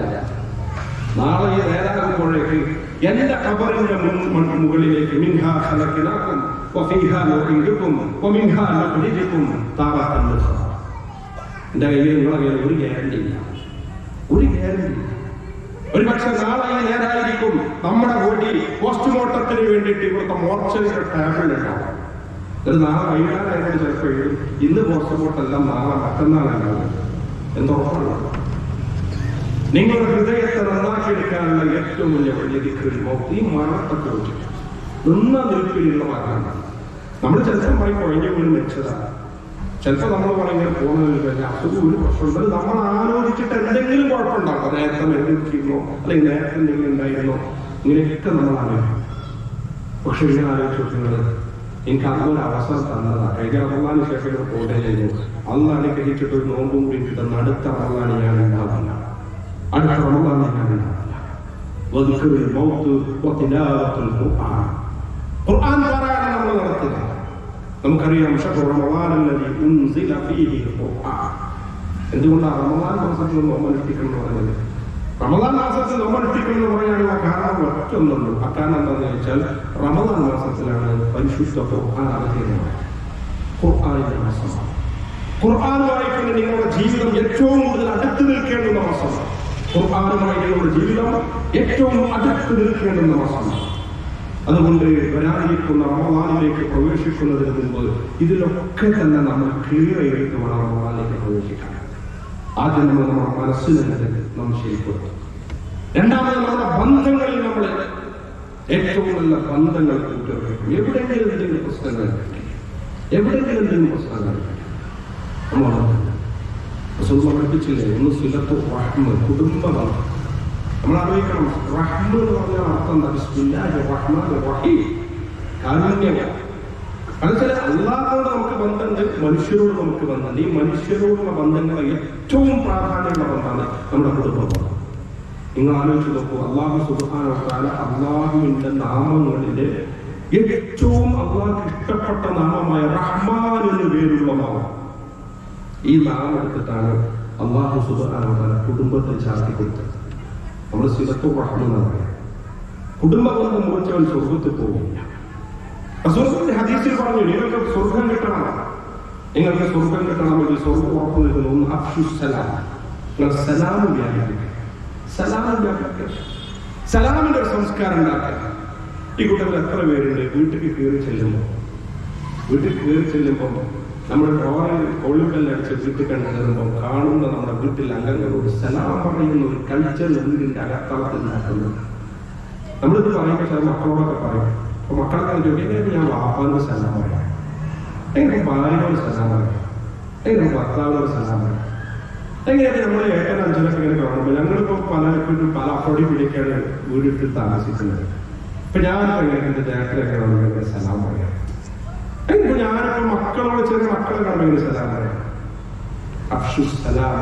നിങ്ങൾക്കിടയിൽ സലാം. അടുത്തത് പറഞ്ഞ ചിലപ്പോൾ കുടുംബബന്ധം ചേർക്കണം. പ്രിയപ്പെട്ടവരെ, നമുക്കുണ്ടാകേണ്ട ഒരുപാട് ഗുണങ്ങൾ ഇതൊക്കെ പ്രശ്നമായിട്ടുണ്ട്. ഇതിലൊന്നും നമുക്കൊരു ശ്രദ്ധയില്ല. അത് കഴിഞ്ഞ വൈകാലത്തെ എന്ന് വെച്ചിട്ട് നമ്മൾ റമദാനിലേക്ക് പ്രവേശിച്ചാൽ നിങ്ങൾക്ക് തോന്നുന്നുണ്ടോ, നമുക്ക് തോന്നുന്നുണ്ടോ നമ്മളെ റമദാൻ സ്വീകരിക്കുന്നത്? അതുകൊണ്ടാണ് പറഞ്ഞത് റസൂലുള്ളാഹി പറഞ്ഞ റമദാൻ ആരംഭിക്കുന്നതിന് മുമ്പ് തന്നെ നിങ്ങൾ വെറുതെ പട്ടിണിയാണെന്ന് കാര്യമില്ല. നിങ്ങൾക്ക് വിശപ്പുണ്ടാകാറുണ്ടാവും. ചീത്ത വാക്കുകളും ചീത്ത കർമ്മങ്ങളും.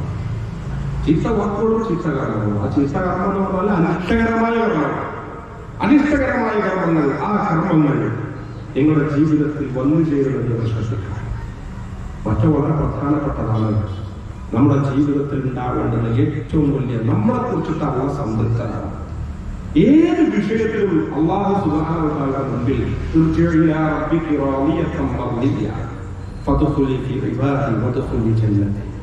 ചിലപ്പോൾ ഉണ്ടാവും നമുക്ക് മരണം തൊണ്ടക്കവിലെത്തുന്ന നേരത്ത് മരിക്കാൻ കഴിയാത്ത അവസ്ഥ, മരിച്ചു കഴിഞ്ഞാൽ തന്നെ അത് ഇഷ്ടപ്പെടാത്ത അവസ്ഥയില്ല. നമുക്കറിയാം റസൂലുള്ളാഹി സ്വല്ലല്ലാഹു അലൈഹി വസല്ലം മയ്യത്തിസ്കാരത്തിന് വേണ്ടിയിട്ട് വന്നു.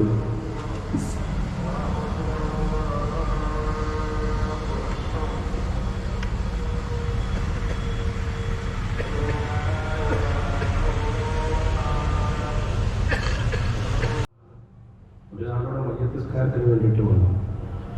അവിടെ റസൂലിന് അറിയാൻ സാധിച്ചു ഇയാൾക്ക് കടം വന്നു. റസൂൽ നമസ്കരിക്കാതെ പോയി.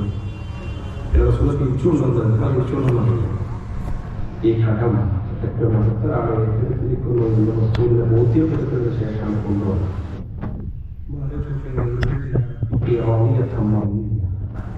സംതൃപ്തമായിട്ട് സന്തോഷത്തോടു കൂടി അല്ലാതെ സന്നദ്ധാനത്തിക്കുന്ന കടമില്ലാതെ അല്ലാതിലേക്ക് മടങ്ങാൻ. ചിലപ്പോൾ ചില സമയങ്ങളിൽ നമുക്ക് കടം വാങ്ങാൻ അനുവാദമായിട്ടില്ല. അതുകൊണ്ട് തന്നെ റസൂൽ പഠിപ്പിച്ചത് കടം കൊടുക്കുക എന്ന് പറയുന്നത് പ്രോത്സാഹിപ്പിച്ച കാര്യമാണ്. പക്ഷെ കടം വാങ്ങുക എന്ന് പറയുന്നത് റസൂൽ നിരുത്സാഹപ്പെടുത്തിയ കാര്യമാണ്. ചില ജീവിതത്തിൽ രണ്ടറ്റം ഒട്ടിക്കാൻ പ്രയാസപ്പെടുന്ന ആളുകളുണ്ടാവും. ശാന്തമായി ജീവിച്ചുകൊണ്ടിരിക്കുകയും പെട്ടെന്ന് അസുഖം വരിക, പെട്ടെന്ന് എന്തെങ്കിലും നടത്തിക്കൊണ്ടിരിക്കുന്ന തൊഴിൽ നഷ്ടപ്പെടുക. അപ്പൊ രണ്ടറ്റം ഒട്ടിക്കാൻ വേണ്ടി ചിലപ്പം കടം വാങ്ങേണ്ട എന്ന അവസ്ഥ വരും. അതേസമയം തന്നെ കടം വാങ്ങുക എന്നതല്ല, കടം നൽകാൻ റസൂൽ പ്രോത്സാഹിപ്പിച്ചു. കടം ജീവിക്കുക എന്ന് പറയുന്ന റസൂൽ ഉത്സാഹപ്പെടുത്തി. സാമ്പത്തിക രംഗത്ത് നമ്മൾ കുറ്റപ്പെടുത്തണം. ഞാൻ വെച്ച് നോക്കും, നിങ്ങൾ സാമ്പത്തിക ജീവിതത്തിൽ വിശുദ്ധിയുള്ളവരായിട്ട് നമ്മൾ പോകണം. നമ്മൾ തിന്നുന്നതും പലിശ, കൊടുക്കുന്നതും പലിശ, മക്കളെ പോറ്റുന്നതും പലിശ. റമദാന്റെ ഇഫ്താറിന് വേണ്ടിയിട്ട് ഫ്രൂട്ട്സിന്റെ കവറേറ്റ് വീട്ടിൽ കയറി വരുമ്പോൾ ആ ഷോപ്പിൽ പോയിട്ട് നമ്മൾ ജീപ്പ് ചെയ്യുക. ആ ജീപ്പ് ചെയ്യുമ്പോൾ നമ്മൾ എപ്പോഴും ആയിട്ടുള്ള ഒരു കൊല്ലം ഞാനങ്ങനെ ട്രാൻസാക്ഷൻ നടത്തിയിട്ടില്ല. ആ ഒരു കൊല്ലത്തിൽ എത്ര ഇൻട്രസ്റ്റ് ആയിട്ട് വന്നിട്ടുണ്ട്, എത്ര പലിശ വന്നിട്ടുണ്ട്. ബാലൻസ് 1,00,000 ഉറുപ്പിക. ആ 1,00,000 രൂപയിൽ നിന്ന് നമ്മൾ ജീപ്പ് ചെയ്യും, നമ്മൾ കൊടുക്കും. ഫ്രൂട്ട്സ് കവറായിട്ട് നമ്മൾ വാങ്ങി വരും. ഒരു 300-350 ഉറുപ്പിയൊക്കെ നമ്മൾ ഇഫ്താറിന് വേണ്ടിയിട്ട് വീട്ടിൽ കൊടുക്കും, കുട്ടികൾക്ക് വെച്ചു കൊടുക്കും, വീട്ടിലുള്ള എല്ലാ ആളുകൾക്കും കൊടുക്കും, വലിയ അതിഥികൾക്ക് കൊടുക്കും. നമ്മൾ ആലോചിച്ചിട്ടുണ്ടോ പലിശയുടെ അംശം എൻ്റെ മക്കളെ കിട്ടിയിട്ടുണ്ടോ? പലിശയുടെ അംശങ്ങളുടെ ഭാര്യയ്ക്ക് കൊടുത്തിട്ടുണ്ടോ? ഞാൻ വലിയുള്ള ഇഫ്താറിന് വേണ്ടിയിട്ട് വിളിച്ചു വരുത്തിയ ആളുകൾക്ക് പലിശ കൊണ്ടാണ് ഭക്ഷണം ഉണ്ടാക്കി കൊടുത്തത്. നമ്മളത് ശ്രദ്ധിക്കില്ല. നമ്മളെ കാർ ഓടിക്കുന്ന വാഹനത്തിലേക്ക് ഞാൻ അടിച്ചുകൊണ്ടിരിക്കുന്ന എൻ്റെ ഫ്യൂവൽ, അതിൽ നിന്ന് ഞാൻ എൻ്റെ അക്കൗണ്ടിൽ പലിശയുടെ അംശം വന്നിട്ടുണ്ടോ? അതുകൊണ്ടാണ് ഓരോ വർഷവും ചിലപ്പോൾ ദീപാവലിയുടെ സമയത്ത് നമ്മൾ ഷോപ്പിൽ ഇങ്ങനെ ബോർഡ് കാണുമല്ലോ, ഞാൻ ഈ വർഷത്തെ ദീപാവലിയോട് കൂടിയിട്ട് നടത്തിയിട്ടുള്ള എല്ലാ ഇടപാടുകളും തീർക്കണം, അതുകൊണ്ട് ഞാൻ പിരിവ് നടത്തണം എന്നതുപോലെ തന്നെ നമ്മുടെ റമദാനിന്റെ മുമ്പ് നമ്മുടെ എല്ലാ സാമ്പത്തിക ഇടപാടുകളും ഒരു സൂക്ഷ്മത നടത്തിയിട്ടില്ല. അവിടെ എവിടെയെങ്കിലും പലിശയുടെ അംശങ്ങൾ കടന്നുകൂടിയിട്ടുണ്ടോ? പലിശ ഉണ്ടായിട്ടുള്ള റമദാനിലേക്ക് പ്രവേശിച്ചിട്ട് നോമ്പെടുത്തിട്ട് തിന്നുന്നതും ധരിക്കുന്നതും സഞ്ചരിക്കുന്നതും ഉപയോഗിക്കുന്നതും മുഴുവൻ പലിശയിൽ ഒന്നുകൂടിയിട്ടുള്ള സമ്പാദ്യം കൊണ്ട് ആ റമദാനെ നമ്മൾ നിസ്കരിക്കേണ്ട കാര്യം. അതുകൊണ്ട് പ്രിയപ്പെട്ടവർ നമ്മൾ ആലോചിക്കുക, നമ്മുടെ അക്കൗണ്ടിൽ നമ്മുടെ ബാലൻസ് ഷീറ്റിൽ പലിശയുടെ അംശം കടന്നുകൂടിയിട്ടുണ്ടെങ്കിൽ, ഹറാമിന്റെ അംശം കടന്നുകൂടിയിട്ടുണ്ടെങ്കിൽ, ഹലാലല്ലാത്ത ഒരു നയാ പൈസയുടെ സമ്പാദ്യത്തിൽ കടന്നുകൂടിയിട്ടുണ്ടെങ്കിൽ, ജീവിതത്തിൽ മുഴുവൻ ഹറാമിന്റെ അംശങ്ങളിലും ഹറാമിൽ പെറ്റുപെരുകി ജീവിക്കുന്ന ഒരു സംസ്കാരം എനിക്കുണ്ടെങ്കിൽ, സമ്പാദ്യം ഹലാലല്ല എന്ന തിരിച്ചറിവുണ്ടായിട്ട് പോലും ഹറാമ് വാരിക്കൂട്ടുന്ന ശീലം എനിക്കുണ്ടെങ്കിൽ, ഇത് വെച്ചിട്ട് റമദാനിലേക്ക് നമ്മൾ പ്രവേശിക്കേണ്ട കാര്യം. അതുകൊണ്ട് സാമ്പത്തിക രംഗത്തും ഒരു കൃത്യത വരുത്തില്ല. സാമ്പത്തിക രംഗത്തും ചെലവഴിക്കുന്നവർക്ക് വിദഗ്ധണ്ടാവുക. ദൂർത്തും ദുർവയവും ഇല്ലാത്ത ഒരു ജീവിത വിശുദ്ധിയുള്ള ഒരു സാമ്പത്തിക വിശുദ്ധിയുള്ള ഒരു ജീവിതം മുന്നോട്ട് നയിക്കുക ഓരോ വ്യക്തിയെ സംബന്ധിച്ചിടത്തോളം വളരെ പ്രധാനപ്പെട്ട കാര്യമാണ്. അങ്ങനെ ഇനി നമ്മൾ ആലോചിച്ച് നോക്കൂ, റമദാനിലേക്ക് നമ്മളിങ്ങനെ പ്രവേശിക്കുമ്പോൾ നേരത്തെ പറഞ്ഞല്ലോ, ഈ റമദാനിലേക്ക് ഒരു നാളിൽ അങ്ങനെ പ്രവേശിക്കുന്ന സൽക്കർമ്മങ്ങൾ ധാരാളമായിട്ട് ചെയ്ത് റമദാനിലേക്ക് പ്രവേശിക്കുന്ന ശീലം. റമദാൻ കറക്റ്റായി എന്നിട്ട് മുസ്ലിഹാത്ത് തുടങ്ങാം, റമദാൻ കറക്റ്റായി എന്നിട്ട് ഖിയാമുൽ എത്തിക്കാം, റമദാൻ കറക്റ്റായി എന്നിട്ട് എന്റെ ജമാഅത്ത് നമസ്കാരങ്ങളുടെ പങ്കാളിത്തം ശ്രദ്ധിക്കാം. അങ്ങനെ ആയതുകൊണ്ട് പ്രത്യേകിച്ച് ഒരു കാര്യമൊന്നുമില്ല. ആദ്യത്തെ 2-3 ദിവസം സജീവമായിട്ടുണ്ടാകും, അല്ലെങ്കിൽ ആദ്യത്തെ 1-ാമത്തെ 10-ലുണ്ടാകും. അതുകൊണ്ട് ഞാൻ എന്റെ പ്രിയപ്പെട്ടവരോട് പറയുന്നത്, ഇന്ന് വീട്ടിൽ ചെന്നിട്ട് മടങ്ങി ചെന്നിട്ട് വീട്ടിൽ ആരൊക്കെ അംഗങ്ങളുണ്ട്, വീട്ടിൽ ഭാര്യയുടെ ഭർത്താവുണ്ട്, ഉമ്മണ്ട്, ഉപ്പണ്ട്, ആരാണോ വീട്ടിലെ ഗൃഹനാഥൻ, ആ വീട്ടിലെ ഗൃഹനാഥന്റെ അധ്യക്ഷന് വീട്ടിൽ എല്ലാ അംഗങ്ങളും ചേർന്നിട്ടുകൊണ്ടിരിക്കുക. ഒന്ന് ഇരുന്നിട്ട് നമ്മളൊന്ന് പറയാം, വരാനിരിക്കുന്ന റമദാൻ നമ്മുടെ വീട്ടിൽ ഇങ്ങനെയായിരിക്കും. അതിൽ സാമ്പത്തികമായ ബജറ്റ് ഉണ്ടാകാം. നമ്മുടെ വീടിന്റെ റമദാനിന്റെ അന്തരീക്ഷം എങ്ങനെയായിരിക്കും എന്ന് നമ്മുടെ ചിത്രം വരയ്ക്കും. നമ്മുടെ വളർന്നുകൊണ്ടിരിക്കുന്ന കുഞ്ഞു മക്കളുണ്ട്, ആ മക്കളുടെ നോമ്പുകാലം എങ്ങനെയെങ്കിലും നമ്മൾ കൃത്യമാക്കിയിട്ട് ആ മക്കൾക്ക് വേണ്ടി പകർന്നു കൊടുക്കും. നമ്മുടെ വീട്ടിൽ സ്ത്രീകളുണ്ട്, ആ സ്ത്രീകളുടെ നോമ്പുകാലം എങ്ങനെയെന്ന് നമ്മൾ വിട്ടുകൊടുക്കും. നിങ്ങൾ ആലോചിച്ച് നോക്ക്, നമ്മൾ അറിയാതെ നന്മയിൽ മുന്നേറി പോകാൻ ധാരാളം അവസരങ്ങളുണ്ട്. നിങ്ങളൊരു ജമാഅത്തിൽ പങ്കെടുത്താൽ, റമദാന്റെ കാലയളവിൽ ഒരു ജമാഅത്തിൽ പങ്കെടുത്തു കഴിഞ്ഞാൽ നിങ്ങൾക്ക് റമദാനിൽ മാത്രം നിങ്ങൾക്ക് പുണ്യങ്ങളുടെ പൂക്കാലെന്നാണ് നമ്മൾ പറയാം. ഈ റമദാനിൽ നിങ്ങൾ ജമാഅത്തിൽ പങ്കെടുത്ത റമദാനല്ലാത്ത സമയങ്ങളിൽ 1000 വട്ടം ജമാഅത്ത് നമസ്കരിച്ചതിന്റെ പ്രതിഫലം. റമദാനിൽ നിങ്ങൾ സുന്നത്ത് അനുഷ്ഠിച്ചു കഴിഞ്ഞാൽ, റമദാനിൽ നിങ്ങൾ റമദാനല്ലാത്ത മാസങ്ങളിൽ നിങ്ങൾ ഫർദ് അനുഷ്ഠിച്ചതിന്റെ പ്രതിഫലം റമദാനാണ്. റമദാനിൽ നിങ്ങൾ ഖിയാമുൽ അനുഷ്ഠിച്ചു കഴിഞ്ഞാൽ അല്ലാഹു സുബ്ഹാനഹു വ തആല പ്രത്യേകമായ ഒരു പരിഗണന.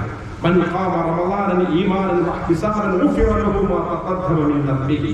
നിങ്ങൾ റമദാനിന്റെ കാര്യങ്ങളിൽ നിന്ന് നമസ്കരിച്ചു കഴിഞ്ഞാൽ നിങ്ങളുടെ എല്ലാ പാപങ്ങളും പൊറുക്കപ്പെടും എന്ന് പറയുന്ന അല്ലാഹുവിന്റെ വലിയ സന്തോഷ വാർത്തമാണ് റമദാൻ. അതിനകത്ത് പ്രത്യേകത ഇത് നമ്മുടെ വീട്ടുകാർക്ക് കിട്ടണം, നമ്മുടെ കുടുംബിനികൾക്ക് കിട്ടണം, സ്ത്രീകൾക്ക് കിട്ടണം, കുട്ടികൾക്ക് കിട്ടണം. അപ്പൊ വീടിന്റെ അന്തരീക്ഷം തന്നെ റമദാനിലേക്ക് മാറ്റിയെടുക്കുന്നതിന് വേണ്ടിയിട്ട് നമ്മൾ ഉണ്ടാവണം. ഏറ്റവും പവിത്രമുള്ള ദിനരാത്രങ്ങളുണ്ട്, പവിത്രമുള്ള സമയങ്ങളുണ്ട്. പവിത്രമുള്ള ഓരോ റമദാനിന്റെ പവിത്ര സമയം രാത്രിയുടെ അന്ത്യാമങ്ങളാണ്. ആ രാത്രിയുടെ അന്ത്യാമങ്ങളും അതുപോലെ തന്നെ റസൂൽ പഠിപ്പിച്ചല്ലോ, നോമ്പ് തുറക്കുന്ന സമയം. രണ്ട് സന്തോഷമുണ്ട്.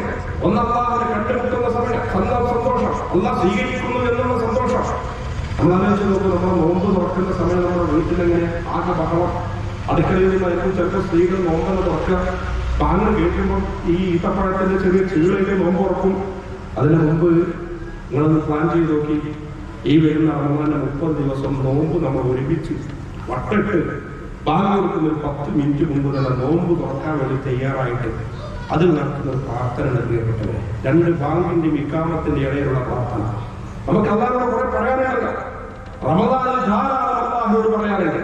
അല്ലാഹു പറയാനുണ്ട്. എന്നാലോചിച്ച് നോക്കൂ, നേരത്തെ അവിടെ പാരായണം ചെയ്ത് വെച്ച ആയത്തുണ്ടല്ലോ, സൂറത്തുൽ ബഖറയിലെ 182, 183, 184 സമയമില്ലാത്തതുകൊണ്ട് ഞാൻ ആയത്തെ ഉദ്ധരിക്കുന്നില്ല. ഈ ആയത്തുകളാണ് റമദാനുമായി ബന്ധപ്പെട്ടുകൊണ്ടുള്ള ആയത്ത്. കുത്തിബ അലൈക്കും സിയാം കമാ കുത്തിബ അലൽ ലദീന മിൻ ഖബലിക്കും ലഅല്ലക്കും തത്തഖൂൻ അയ്യാമൻ മഅദൂദാത്ത് എന്ന് പറഞ്ഞിട്ട് റമദാനിന്റെ പ്രത്യേകത ഖുർആൻ അവതരിച്ച വർഷം. ഈ റമദാനിൽ നിങ്ങളോട് നോമ്പനുഷ്ഠിക്കണം. ഈ നോമ്പനുഷ്ഠിക്കാൻ ആർക്കെങ്കിലും പ്രയാസമുണ്ടെങ്കിൽ ഇളവുണ്ട്. യാത്രക്കാർക്കും ഗർഭിണികൾക്കും അതിൽ കുറവുണ്ട്.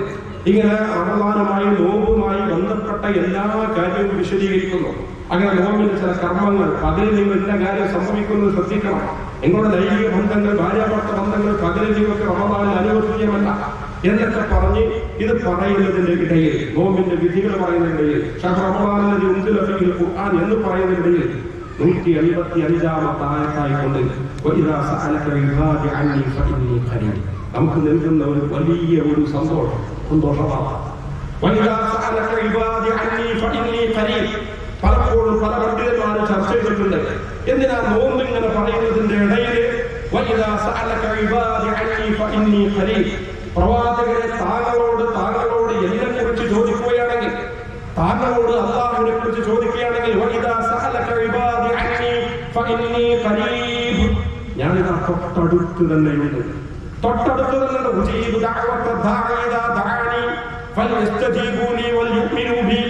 അതുകൊണ്ട് പ്രാർത്ഥിക്കുന്ന ആളെന്നോട് പ്രാർത്ഥിക്കട്ടെ. ഒരു മറയുമില്ലാതെ പ്രാർത്ഥന സ്വീകരിക്കും. എന്നോട് തേടുന്ന ആളുകൾക്ക് ഞാൻ ഉത്തരം നൽകും. വേറെ എവിടെയും പ്രാർത്ഥിക്കാൻ പോകണമെന്നില്ല. വേറെ ആരും അവർക്ക് ഉത്തരം നൽകില്ല. എന്തിനാ റമദാൻ പറയുന്നിടത്ത്, നോമ്പ് പറയുന്നിടത്ത്, റമദാൻ മാസത്തിൽ ഖുർആൻ അവതരിപ്പിക്കുന്നിടത്ത് എന്തിനായിരിക്കും ഈ ആയത്ത് കൊണ്ടുപോയിട്ട് ഫിറ്റ് ചെയ്തിട്ടുണ്ടാവുക? നിങ്ങൾ ആലോചിച്ച് നോക്കൂ. നമുക്ക് നൽകുന്നുള്ള ആത്മവിശ്വാസത്തെ നോമ്പുകാരനായിരിക്കും അല്ലാഹുവിലേക്ക് കൈ ഉയർത്തിയാൽ നമ്മുടെ എല്ലാ ആവശ്യങ്ങളും പടച്ച റബ്ബിന്റെ മുമ്പിൽ കൊണ്ടുപോയിട്ട് നിവർത്തിച്ചാൽ നമ്മൾ ഏറ്റു പറഞ്ഞാൽ അല്ലാഹു സ്വീകരിക്കാൻ തയ്യാറാണ് എന്നൊരു വിശ്വാസിക്ക് നൽകുന്ന ഏറ്റവും സന്തോഷം. അപ്പൊ നോമ്പുകാർക്ക് കിട്ടുന്ന ഒരു സമയം നമ്മൾ പാഴാക്കണം. ഇസ്ലാമ സമയത്ത് നിങ്ങൾ വട്ടത്തിട്ട് എല്ലാവരും ഇരുന്നിട്ട് ഒരു 10 മിനിറ്റ് മുമ്പ് ഒരുമിച്ചിരുന്നിട്ട് നിങ്ങൾ നടത്തുന്ന പ്രാർത്ഥന, നോമ്പുകാരനായിരിക്കെ നോമ്പ് തുറക്കുന്നതിന് മുമ്പുള്ള പ്രാർത്ഥന. അതുപോലെ തന്നെ ഒരു വിശ്വാസിയെ സംബന്ധിച്ചിടത്തോളം രാത്രിയുടെ അന്ത്യാമങ്ങളുള്ള പ്രാർത്ഥന അല്ലാഹു ഒരിക്കലും തട്ടിമാറ്റുകയില്ല. അതുകൊണ്ട് അവിടേക്ക് പ്രവേശിക്കുന്നതിന് മുമ്പ് നമ്മൾ ഒരുങ്ങണം. പ്രാർത്ഥന സ്വീകരിക്കണമെങ്കിൽ ചിലതില്ല. ഞാൻ നേരത്തെ പറഞ്ഞതായ കാര്യങ്ങൾ, നമ്മുടെ ഭക്ഷണം, നമ്മുടെ വസ്ത്രം, നമ്മുടെ സഞ്ചാരം, നമ്മുടെ വാഹനം എല്ലാം പലിശയിൽ മുക്തമാവണം. നമ്മുടെ ബന്ധങ്ങൾ അല്ലാഹു സുബ്ഹാനഹു വ തആല നമ്മുടെ പ്രാർത്ഥന സ്വീകരിക്കണമെങ്കിൽ മാതാപിതാക്കളും മക്കളും തമ്മിൽ വേറിട്ട് താമസിക്കുക, അല്ലെങ്കിൽ മാനസികമായിട്ട് അകൽച്ച വന്നിട്ടുള്ള ഒരു കുടുംബാന്തരീക്ഷമാണെങ്കിൽ ബാപ്പ എത്ര പ്രാർത്ഥിച്ചിട്ടും മകൻ എത്ര പ്രാർത്ഥിച്ചിട്ടും ആ പ്രാർത്ഥന സ്വീകരിക്കുക. അതുകൊണ്ട് പ്രാർത്ഥന വരുന്ന നാളുകളിൽ പ്രാർത്ഥന സ്വീകരിക്കണമെങ്കിൽ നമ്മൾ ചെയ്യേണ്ട കാര്യങ്ങൾ, നോമ്പ് സ്വീകരിക്കണമെങ്കിൽ നമ്മൾ ചെയ്യേണ്ട കാര്യങ്ങൾ. അതുകൊണ്ട് നമ്മുടെ കുടുംബത്തിൽ നിങ്ങൾ എല്ലാവരും പോയിട്ട് വീട്ടിൽ നിന്നുകൊണ്ട് ഒരുമിച്ചിരുന്നിട്ട് നല്ല ഒരു മാസത്തെ പ്ലാൻ, അതിൽ ബജറ്റ്. ആദ്യത്തെ 10-നേക്കാൾ പ്രാധാന്യമുണ്ട് അവസാനത്തെ 10. പക്ഷെ അവസാനത്തെ 10 നമ്മളെവിടെ കൊണ്ടുപോകുക? നമ്മുടെ വിചാരം വലിയ പ്രതിഫലമുള്ള സുന്നത്താണ്. റമദാൻ കഴിഞ്ഞാൽ പെരുന്നാളിന്റെ ദിവസം ഡ്രസ് ധരിക്കുക സുന്നത്താണ്, അതിൽ സംശയമില്ല. ഇഫ്താർ, നോമ്പ് സൽക്കാരം സംഘടിപ്പിക്കുക, നോമ്പ് തുറപ്പിക്കുക സുന്നത്തായ കാര്യമാണ്. പക്ഷെ നമ്മൾ ചില സുന്നത്തുകൾ നമ്മൾ അത്ര ശ്രദ്ധിക്കൂല. ഈ സുന്നത്തിന് വേണ്ടിയിട്ട് നമ്മുടെ പകല് നമ്മൾ നഷ്ടപ്പെടുത്തും. ഈ സുന്നത്തിന് വേണ്ടിയിട്ട് അവസാനത്തെ ദിവസരാത്രികൾ നമ്മുടെ ഏറ്റവും പ്രധാനപ്പെട്ട രാവും പകലും ചിലപ്പം നമ്മൾ കൊണ്ടുപോയിട്ട് മാർക്കറ്റിൽ കളയും. നമ്മളിവിടെ നമ്മൾ ന്യായം പറയും, പെരുന്നാളിന് കുടവെടുക്കാൻ വേണ്ടിയിട്ട്, വസ്ത്രം വാങ്ങാൻ വേണ്ടിയിട്ട് പോരാ. പെരുന്നാളിന് വസ്ത്രം ധരിക്കുക എന്ന് പറയുന്നത് സുന്നത്തായ കാര്യമല്ല. പെരുന്നാളിന് വസ്ത്രം ധരിക്കൽ സുന്നത്താണെങ്കിൽ ഇപ്പോൾ വാങ്ങിച്ചു ഈ ഒരാഴ്ച. കാരണം നമ്മുടെ അവസാനത്തെ ദിനരാത്രങ്ങൾ പ്രാധാന്യമുള്ള ദിനരാത്രങ്ങളാണ്. നമ്മുടെ ചില ശീലങ്ങൾ നമ്മൾ മാറ്റിയെടുക്കണം. റമദാനിലേക്ക് നമ്മൾ ഈ വർഷം നമ്മളൊരു പ്രതിജ്ഞ എടുക്കുക. എന്റെ ജീവിതത്തിൽ അടിഞ്ഞുകൂടിയിട്ടുള്ള ചില വേസ്റ്റുകളുണ്ട്, അടിഞ്ഞുകൂടിയിട്ടുള്ള ചില വേസ്റ്റുകളുണ്ട്, ചില അനിഷ്ടങ്ങളുണ്ട്, ചില ദുശീലങ്ങളുണ്ട്. ആ ദുശീലങ്ങളിൽ ഒരു മാസത്തെ പരിശീലനം കൊണ്ട് ഞാൻ ഇല്ലാതാക്കും. എന്താ ചില ദുശീലങ്ങൾ? വൈകോളുന്ന ശീലം, വൈകോളുന്ന ശീലം. ചില ആളുകൾ ഒരു കഥ എഴുതിയിട്ടുണ്ട്, മനോഹരമായ കഥ. ഞാൻ എന്റെ വീട്ടിലെ കാവൽക്കാരനായിട്ട് ഒരു നായയെ വാങ്ങിയത്, പട്ടിയെ വാങ്ങിയത്. ഇപ്പൊ ഞാൻ പട്ടിയെ തന്നെ വിറ്റു. കാരണം കാവൽക്കാരൻ ഓൺ വെക്കുന്ന എന്റെ മോനുണ്ട്. മോൻ ഇറങ്ങുമ്പോൾ രാത്രി 3-4 മണിയാവും. കാരണം മോന് മുഴുവൻ എല്ലാം വന്നിട്ടുള്ള വാട്സപ്പ് നോട്ടിഫിക്കേഷനുകൾ നോക്കണം, സോഷ്യൽ മീഡിയയിലൂടെ പോകണം, ഫേസ്ബുക്കിൽ നിന്ന് ഇൻസ്റ്റയിലേക്ക് പോകണം, ഇൻസ്റ്റയിൽ നിന്ന് വാട്സപ്പിലേക്ക് പോകണം, വാട്സപ്പിൽ നിന്ന് മറ്റു മീഡിയകളിലേക്ക് പോകണം. അപ്പൊ ഉറങ്ങുമ്പോൾ 3-4 മണിയാവും. നമ്മുടെ ഒരു ശീലമായിട്ടുണ്ട്. അതുപോലെ തന്നെ പകലുറങ്ങുന്ന ശീലം, സുബഹിക്ക് ശേഷം ഉറങ്ങുന്ന ശീലം. ഇതുപോലെ തന്നെ സോഷ്യൽ മീഡിയയിൽ നമുക്കറിയാം, റസൂലുള്ളാഹി പഠിപ്പിച്ചല്ലോ, നോമ്പാകുമ്പം അന്നപാനീയങ്ങൾ ഉപേക്ഷിക്കാൻ മാത്രമല്ല, കണ്ണിന് നോമ്പ് വേണം, കൈകാലുകൾക്ക് നോമ്പ് വേണം, നാവിന് നോമ്പ് വേണം, ചിന്തക്ക് നോമ്പ് വേണം, കാലിന് നോമ്പ് വേണം. ശരീരത്തിന്റെ എല്ലാ അവയവങ്ങളും നോമ്പുകാരനായിരിക്കണം. നമുക്കറിയാം, ഇന്ന് നമ്മുടെ ശരീരത്തിന്റെ അവയവങ്ങളൊക്കെ നമ്മൾ കൊണ്ടു നടക്കുന്ന ഒന്നാണ് നമ്മുടെ കയ്യിലുള്ള ഡിവൈസ്. നമ്മുടെ കൈ പോലെ തന്നെ പ്രധാനമാണ്. ഡിവൈസ് ഇല്ലാത്ത നേരം നമുക്കില്ല. ഡിവൈസ് മാറ്റിവെച്ചിട്ട് അകലെ വെച്ചിട്ട് നമ്മുടെ കൈ മാറ്റിവെച്ചുകൊണ്ട് നമ്മൾ കിടന്നുറങ്ങാത്തതുപോലെ ഡിവൈസ് നമ്മുടെ തലപ്പുറത്തുണ്ടാകും. നമ്മളെ വിളിച്ചുണർത്തുന്നത്, നമ്മൾ വായിക്കുന്നത്, നമ്മൾ കാണുന്നത് എല്ലാം നമ്മുടെ കയ്യിലുള്ള ഡിവൈസ് മൊബൈൽ വെച്ചുകൊണ്ടാണ്. ഈ മൊബൈലിന്റെ നോമ്പുമാണ്. അതുകൊണ്ട് തന്നെ പുതിയ കാലത്തെ ആളുകൾ വിശദീകരിക്കുന്നത് ഡിജിറ്റൽ ഫാസ്റ്റിംഗ്. നമ്മുടെ സമയം എങ്ങനെ കവർന്നെടുക്കാറില്ല. കൃത്യമായി പ്ലാനിങ്. ഓരോ പകലിലും, റമദാനിന്റെ പകലും രാവിലും എന്റെ സമയം എനിക്ക് വേണ്ടിയിട്ട് ഞാൻ കുറ്റപ്പെടുത്തുന്ന സമയമായിരിക്കും. ഇവിടുത്തെ മാർക്കറ്റുകളോ സംവിധാനങ്ങളോ ഡിജിറ്റൽ ലോകമോ ഉണ്ടാക്കിയെടുക്കുന്ന സമയത്തിന്റെ പിന്നാലെ അഡിക്ഷനായിക്കൊണ്ട് ഞാൻ ഒരിക്കലും പോകില്ല. എന്നെ അഡിക്റ്റാക്കാൻ ഒരു ലോകത്തിനും കഴിയില്ല. ഇവിടുത്തെ എല്ലാ സംവിധാനങ്ങളും എന്റെ കീഴിലായിരിക്കും. ഞാൻ ഉപയോഗിച്ചുകൊണ്ടിരിക്കുന്ന ഡിവൈസ് എന്റെ നിയന്ത്രണത്തിലായിരിക്കും. ഞാൻ ഉപയോഗിച്ചുകൊണ്ടിരിക്കുന്ന സോഷ്യൽ മീഡിയ പ്ലാറ്റ്ഫോമുകൾ എന്റെ നിയന്ത്രണത്തിലായിരിക്കും. ഞാൻ ഉപയോഗിച്ചുകൊണ്ടിരിക്കുന്ന ഇവിടുത്തെ മാർക്കറ്റുകൾ, സംവിധാനങ്ങൾ എന്റെ നിയന്ത്രണത്തിലായിരിക്കും. സമയത്തെ ഏറ്റവും നന്നായിട്ട് ഉപയോഗപ്പെടുത്തുന്ന വിധത്തിൽ ഞാൻ ക്രമീകരിക്കും. ഇത് റമദാൻ ആരംഭിച്ചിട്ടില്ല. ഇപ്പൊ നമ്മൾ തുടങ്ങണം. നമുക്കറിയാം, നമ്മളെ തന്നെ നമ്മുടെ ശ്രദ്ധകൾ ഒരു 2-3 മിനിറ്റിന്റെ അപ്പുറം നമ്മളിപ്പോ റമദാന്റെ പകലിൽ ഖുർആൻ തുറക്കും. ചിലപ്പോൾ ചില ആളുകൾ മൊബൈൽ ഉപയോഗിക്കുന്ന ഖുർആൻ പാരായണം ചെയ്യാം. ഇനി മുസ്ഹഫ് തുറന്നു വെച്ചിട്ട് തന്നെ, പേജുകൾ തുറന്നു വെച്ചിട്ട് തന്നെ പാരായണം ചെയ്യുമ്പോൾ തന്നെ ഈ ഡിവൈസ് നമ്മൾ തൊട്ടുപുറത്തുണ്ടാകാം. അപ്പൊ പാരായണം ചെയ്ത് 2-3 വരി ഇങ്ങനെ എത്തി, അല്ലെങ്കിൽ 2-3 പേജുകൾ ഇങ്ങനെ കാണുമ്പോൾ നമ്മളെ തൊട്ടടുത്തുണ്ടാവും ഈ നോട്ടിഫിക്കേഷൻ വന്നിട്ട് ഒരു അലാറം. അപ്പൊ നമ്മുടെ കൈ അറിയാതെ അതിലേക്ക് കിടക്കും. അപ്പൊ വാട്സപ്പിലായിരിക്കും, വാട്സപ്പിൽ ലിങ്ക് വന്നിട്ടുണ്ടാവും. ആ ലിങ്ക് നമ്മൾ നോക്കും. ആ ലിങ്കിലൂടെ നമ്മൾ ഫേസ്ബുക്കിൽ എത്തും. ആ ലിങ്കിലൂടെ ചിലപ്പോൾ നമ്മൾ ഇൻസ്റ്റയിലേക്ക്. എന്നിട്ട് നമ്മൾ തിരിച്ചു പിന്നെ ഖുർആനിലേക്ക് വരുമ്പോൾ ചിലപ്പോൾ 15-20 മിനിറ്റ് കഴിഞ്ഞേക്കാം. അപ്പോൾ നമുക്ക് ഓർമ്മയുണ്ടാകാം. കാരണം നമുക്കറിയില്ല, നമ്മുടെ ബുദ്ധി അതിനോട് അഡിക്റ്റായിട്ട് പോയിട്ടുണ്ട്. അതുകൊണ്ട് റമദാൻ വരുന്നതിന്റെ മുമ്പ് ഡിജിറ്റൽ ഫാസ്റ്റിംഗ്. എന്റെ എല്ലാ കാര്യങ്ങൾക്കും സമയത്ത് അതിനനുസരിച്ചുകൊണ്ട് ചിട്ടപ്പെടുത്താം. എന്റെ ചില ശീലങ്ങളുണ്ട്. ആ ശീലങ്ങളിൽ തന്നെ എന്തിനും ഏതിനും സമ്പത്ത് ഇറക്കിക്കൊണ്ടിരിക്കുന്ന ശീലം. നോമ്പുകാരായിരിക്കാൻ ദാരിദ്ര്യത്തിൽ ജീവിച്ച റസൂലിന്റെ പ്രത്യേകത എന്താ? നോമ്പുകാലമായാൽ കാറ്റ് വീശുന്നത് പോലെ റസൂൽ സ്വതക്കയിൽ ധാരാളം വർദ്ധിപ്പിച്ചു. നമ്മളെ വേണ്ടിയിട്ട് ഭക്ഷണങ്ങൾ വേണം വേണ്ടെന്നുള്ളതല്ല. ഇഫ്താറുകൾ, നമ്മുടെ ഇഫ്താറുകൾ അങ്ങനെ 2 ചോറില്ലെങ്കിൽ 2 തരം ചോറുണ്ടെങ്കിൽ നമ്മുടെ മേശ, നമ്മുടെ ചില വീടുകളിലൊക്കെ കയറി ചെന്നാൽ, ചില കല്യാണങ്ങളും ചില ഇഫ്താറുകൾ കയറി ചെന്നാൽ ഇവിടുത്തെ ഫുഡ് ഫെസ്റ്റ് നടക്കുന്നത് പോലെയാണ്. ഇഷ്ടം പോലെ ഫുഡ്, പലതരത്തിലുള്ള ഫുഡ്. നമ്മുടെ തന്നെ കൂട്ടത്തിൽ ആളുകൾ ഒരു കല്യാണം നടന്നാൽ, സംസ്കാരം നടന്നാൽ, ഇഫ്താർ നടന്നാൽ എന്നിട്ട് വിളിക്കേണ്ട ആളുകളിലേക്ക് വിളിച്ചിട്ടുണ്ടാകും. അതിലേക്ക് അങ്ങനെ ഭക്ഷണത്തിലൊന്നും ഗതിയില്ലാത്ത ആളുകൾ, അവരാണ് VIP പരിചരണത്തിലായിരിക്കും ഉണ്ടാകുക. എല്ലാ ഉത്സവമാണ് നമ്മുടെ ആഘോഷ ഉത്സവമാണ്, കല്യാണ ഉത്സവമാണ്, സൽക്കാര ഉത്സവമാണ്, ഇഫ്താര ഉത്സവമാണ്. ഉത്സവങ്ങൾ എന്നപ്പോൾ ഇതിന്റെ ആരാധനയുടെ, ആത്മീയതയുടെ വർഷം കൂടി നമ്മൾ അറിയണം. അതിനനുസരിച്ച് ചിട്ടപ്പെടുത്തണം. അതിന് ഭക്ഷണം അല്പം കുറഞ്ഞാൽ, മെനുവിൽ അല്പം കുറവ് സംഭവിച്ചാൽ സംതൃപ്തി ഉണ്ടാവണം. അതിന് നിങ്ങൾക്ക് എന്ത് വേണം? നേരത്തെ തന്നെ അതിന് ഒരുങ്ങണം. ഞാൻ ഒരാളെ നോമ്പ് സൽക്കരിപ്പിക്കുന്നുണ്ട് എങ്കിൽ അത് ആത്മീയതയുടെ ഒരു ബോധിയാണ്. റസൂൽ എന്നെ പഠിപ്പിച്ചതാണ്, അല്ലാതെ ആൾക്കാരെ കാണിക്കാൻ വേണ്ടിയിട്ടല്ല. ഇവിടുത്തെ ഉത്സവങ്ങളോട് കടമെടുക്കുന്ന ഫുഡ് ഫെസ്റ്റിവലിന് വേണ്ടിയിട്ടല്ല എന്റെ വീട്ടിൽ നമ്മൾ ഉത്സവം നടത്തുന്നത്. നമ്മൾ ഉണ്ടാക്കുന്ന മെനു കിടക്കണ്ട. ഭക്ഷണം ധാരാളം ഉണ്ടാക്കിയതൊരു പ്രതിഫലമല്ലോ. അതേസമയം നമ്മൾ സ്ത്രീകളെ സംബന്ധിച്ചിടത്തോളം കൃത്യമായ അജണ്ട വേണം. അടുക്കളയിൽ ഞാൻ പോകുന്നത്, കയറുന്നത്, ഫുഡ് ഉണ്ടാക്കുന്നത്, അത്താഴം കഴിക്കുന്നത്, അതിൽ പോലും പങ്കിട്ടുണ്ടല്ല. നേരത്തെ എഴുന്നേറ്റിട്ട് നിങ്ങളുടെ പ്രാർത്ഥന റസൂലുള്ളാഹി സ്വല്ലല്ലാഹു അലൈഹി വസല്ലം ആയിഷ റളിയല്ലാഹു അൻഹയോട് ചോദിച്ചൊരു ചോദിച്ചിട്ടുണ്ടല്ലോ, എന്തിനാ റസൂൽ ഇങ്ങനെ കഷ്ടപ്പെടുന്നത്? കാലിൽ നീര് കിട്ടുന്നത് വരെ അല്ലാഹുവിന്റെ റസൂൽ എന്തിനാണ് നിന്ന് നമസ്കരിക്കുന്നത്? എല്ലാം പുറത്തു നിന്നിട്ടില്ലേ? എല്ലാം പുറത്തു നിന്നിട്ടില്ലേ? റസൂൽ ചോദിച്ചില്ലേ, നന്ദിയുള്ളൊരു അടിമയാണ് ആയിഷ, നന്ദിയുള്ളൊരു അടിമയാണ് ആയിഷ. റസൂലുള്ളാഹി സ്വല്ലല്ലാഹു അലൈഹി വസല്ലം അവിടുന്ന് തിരിച്ചു ചോദിച്ചു, പ്രിയപ്പെട്ടവരെ, ആ സ്വഭാവത്തിലേക്കുള്ള നല്ലൊരു ഒരുക്കങ്ങൾ നടത്തിയിട്ട് പരിശുദ്ധ റമളാനിലേക്ക് പ്രവേശിക്കാം. അല്ലാതെ സ്വിച്ചിട്ടതുപോലെ ഇനി നാളെ മാസം കണ്ടു, നാളെ റമളാനാണ്, കാലി പ്രഖ്യാപിച്ചു, ചാനലിൽ എഴുതി കളിച്ചു, റമളാൻ പിറവി കണ്ടു, നാളെ റമളാൻ ഒന്ന്, അപ്പൊ ഞാൻ വരുന്നതാണ് എന്നതല്ല. നമ്മളൊന്ന് ശാന്തമായി വന്നിട്ട് നമ്മളൊന്ന് ആലോചിക്കാം, ശാന്തമായി വന്നിട്ട് ആലോചിക്കാം, എന്നിട്ട് തിരുത്തേണ്ടതെന്ന് തിരുത്തുക, മുന്നോട്ട് പോകണമെങ്കിൽ മുന്നോട്ട് പോവാം, ചില ശീലങ്ങൾ മാറ്റേണ്ടതെങ്കിൽ മാറ്റിയെടുക്കുക. നമ്മൾ ഒരു കാര്യം തീരുമാനിക്കുക, എന്റെ ജീവിതത്തിലുള്ള ദുശീലങ്ങളിൽ ഒന്നിനെ ഞാൻ കണ്ടെത്തിയിട്ട് ഒരു മാസത്തെ ട്രെയിനിങ്ങിൽ ആ ശീലങ്ങൾ ഞാൻ ഇല്ലാതാക്കാം. നമ്മുടെ ബന്ധങ്ങൾ നന്നാക്കാം, പ്രാർത്ഥിക്കാനുള്ള സമയത്ത് നമ്മൾ മുൻപിരിക്കാം. ഇന്ന സമയം ഇന്നത്, ഇന്ന സമയം ഇന്നത്. ഖുർആൻ നമ്മൾ സാധാരണ പറയാറില്ല, ഖുർആനുമായി കൊണ്ടുള്ള കെട്ടുപിഴഞ്ഞ ജീവിതം. ആരാണ് നിന്റെ സ്വാഹിബ്, നിന്റെ കൂട്ടുകാരാണെന്ന് ചോദിക്കുമ്പോൾ ഖുർആൻ വായിക്കുന്നു, ഖുർആൻ പഠിക്കുന്നു, ഖുർആൻ മനനം ചെയ്യുന്നു. ബാധിച്ച ഭാഗങ്ങൾ നമ്മൾ എത്ര പേർക്കറിയാം?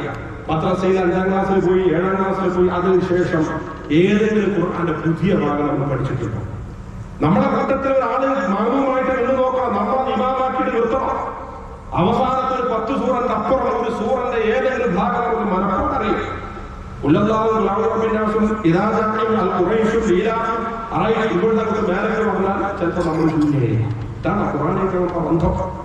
അപ്പൊ ഖുർആൻ പഠിക്കുക, വായിക്കുക, മനനം ചെയ്യുക. എല്ലാത്തിനും സൗകര്യം സംവിധാനമുണ്ട്. നിന്ന നിലത്തിൽ നമുക്ക് ഖുർആൻ വേണമെങ്കിൽ ഖുർആൻ കിട്ടുന്ന കാലമാണ്, ഖുർആൻ ട്രാൻസ്ലേഷൻ വേണമെങ്കിൽ അത് കിട്ടുന്ന കാലമാണ്.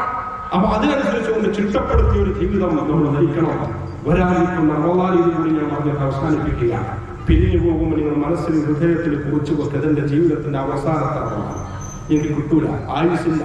അടുത്ത വർഷം ഇൻഷാ അല്ലാഹ് ഇതുപോലെ തന്നെ റമളാൻ ആരംഭിക്കണമെന്ന് നമ്മൾ ഈ ഗ്രൗണ്ടിൽ ഇതുപോലെ ഒരുമിച്ച് ചെയ്യുകയാണെങ്കിൽ ഇന്ന് ഈ കൂട്ടത്തിൽ കുറച്ചാളുകൾ ഉണ്ടാവില്ല. അള്ളാന്റെ വെളിക്കൂട്ടത്തിലേക്ക് പോയിട്ടുണ്ടാവും. അത് തെളിവുണ്ട്. കഴിഞ്ഞ വർഷം ആരോഗ്യത്തോടെ ഉണ്ടായ ആളുകൾ എത്ര ഉണ്ടാവും? കഴിഞ്ഞ വർഷം ഒത്താഴം കഴിച്ച ഉപ്പല്ല, കഴിഞ്ഞ വർഷം ഒരുമിച്ച് അത്താഴം കഴിച്ച തറാവി നമസ്കരിച്ച അയൽവാസി ഇല്ല, കഴിഞ്ഞ ദിവസം ഒരുമിച്ച് ഭക്ഷിച്ച ഭർത്താവില്ല, കഴിഞ്ഞ ദിവസം ഒരുമിച്ച് നോമ്പിൽ ഇഫ്താർ പങ്കെടുത്ത മകനില്ല. ചില ഓർമ്മകൾ നമുക്കുണ്ട്. അതുകൊണ്ട് വിചാരിക്കുക, ഇതെന്റെ ജീവിതത്തിൽ അവസാനം റമളാനാണ്, എനിക്ക് റമളാൻ ഇല്ല വരാൻ. അന്ന് എനിക്കൊരു ചാൻസ് കൂടിയാണ്. കഴിഞ്ഞ വർഷം അത് പിടിക്കേണ്ടിയിരുന്നു, പക്ഷെ മറ്റൊരു ചാൻസും കൂടി അല്ല എനിക്ക് നോക്കുക. അള്ളാഹ് നൽകിയ ആഭാരമായ കാരുണ്യവാനായ റബ്ബിന്റെ വരാനിരിക്കുന്ന മാസത്തിൽ, ആ മാസത്തിൽ വേണ്ടി നല്ലൊരു ഒരുക്കം നടത്തിയിട്ട് നമ്മുടെ അള്ളാഹിലേക്ക്, റബ്ബേ ഞങ്ങൾ അതിലേക്ക് മടങ്ങിയിരിക്കുന്നു, സൽക്കർമ്മങ്ങളുടെ പ്രാർത്ഥനകളുടെ ഖുർആൻ ധാരണകളുടെ എല്ലാ അമലുകളുടെയും ഞങ്ങൾ മടങ്ങിയിരിക്കുന്നു എന്ന് അള്ളാഹുവിലേക്ക് സന്തോഷത്തോടുകൂടി പറയാൻ. നോമ്പുകാരൻ കിട്ടുന്ന എല്ലാ പ്രതിഫലവും വാങ്ങിക്കൊണ്ടാണ് സ്വർഗത്തിൽ നോമ്പുകാർക്കുള്ള വാതിലുള്ള സ്വർഗത്തിലേക്ക് പ്രവേശിക്കാൻ നമുക്ക് കഴിയണം. അള്ളാഹു സുബ്ഹാനഹു വ തആല നമ്മെ എല്ലാ അർത്ഥത്തിലും അനുഗ്രഹിക്കുമാറാകട്ടെ. അള്ളാഹു വീണ്ടും ഞങ്ങൾ പ്രാർത്ഥിക്കുകയാണ്. റമളാനിലേക്ക് ആഴ്ച 6 ദിവസങ്ങൾ മാത്രം, അതിന് മുമ്പ് ഞങ്ങൾ തിരിച്ചു വിളിക്കുന്നതാണ്. അള്ളാഹു വരാനിരിക്കുന്ന റമളാൻ ആരോഗ്യത്തോടു കൂടിയിട്ട്, നല്ല മനസ്സോടു കൂടിയിട്ട്, ഈമാനോടു കൂടിയിട്ട് ആ റമളാനിലെ എല്ലാ പ്രതിഫലങ്ങളും വാരിക്കൂട്ടുന്ന സൽക്കർമ്മങ്ങളിലൂടെ മത്സരിച്ച് മുന്നോട്ട് പോകുന്ന നിന്റെ ഇഷ്ടക്കാരെ ഉൾപ്പെടുത്തണമെന്നതാണ്. ഉറച്ച ഊർജ്ജന്റെ അവസാനത്തെ റമളാനാണ്. അള്ളാഹു റമളാനിലെ വരും നാളുകൾ ഞങ്ങൾക്ക് അനുകൂലമായി സാക്ഷിയായിട്ട് നാട്ടിലുണ്ട്. ഞങ്ങളുടെ കൂട്ടത്തിൽ രോഗങ്ങൾക്കൊന്നും പ്രയാസപ്പെടുന്നവരുണ്ട്, ആരോഗ്യപരമായി ക്ഷീണമുള്ള ആളുകളുണ്ട്. അള്ളാഹു അവരോട് കരുണ ചെയ്യണേ. കൊണ്ടുതാണ് രോഗങ്ങൾ പ്രയാസപ്പെടുന്നവർക്ക് ശിഫ പ്രദാനം ചെയ്യണേ, ആഫിയത്തില്ല.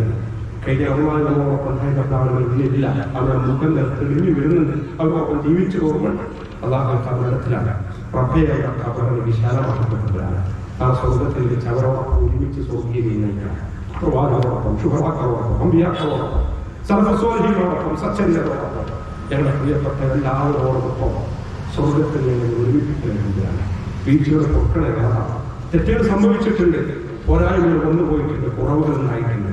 കരുണാവാൻയെ പുറത്തു നിൽക്കുന്നതാണ്. തെറ്റ് പറ്റിയതിനെ പിടികൂടുന്നതാണ്.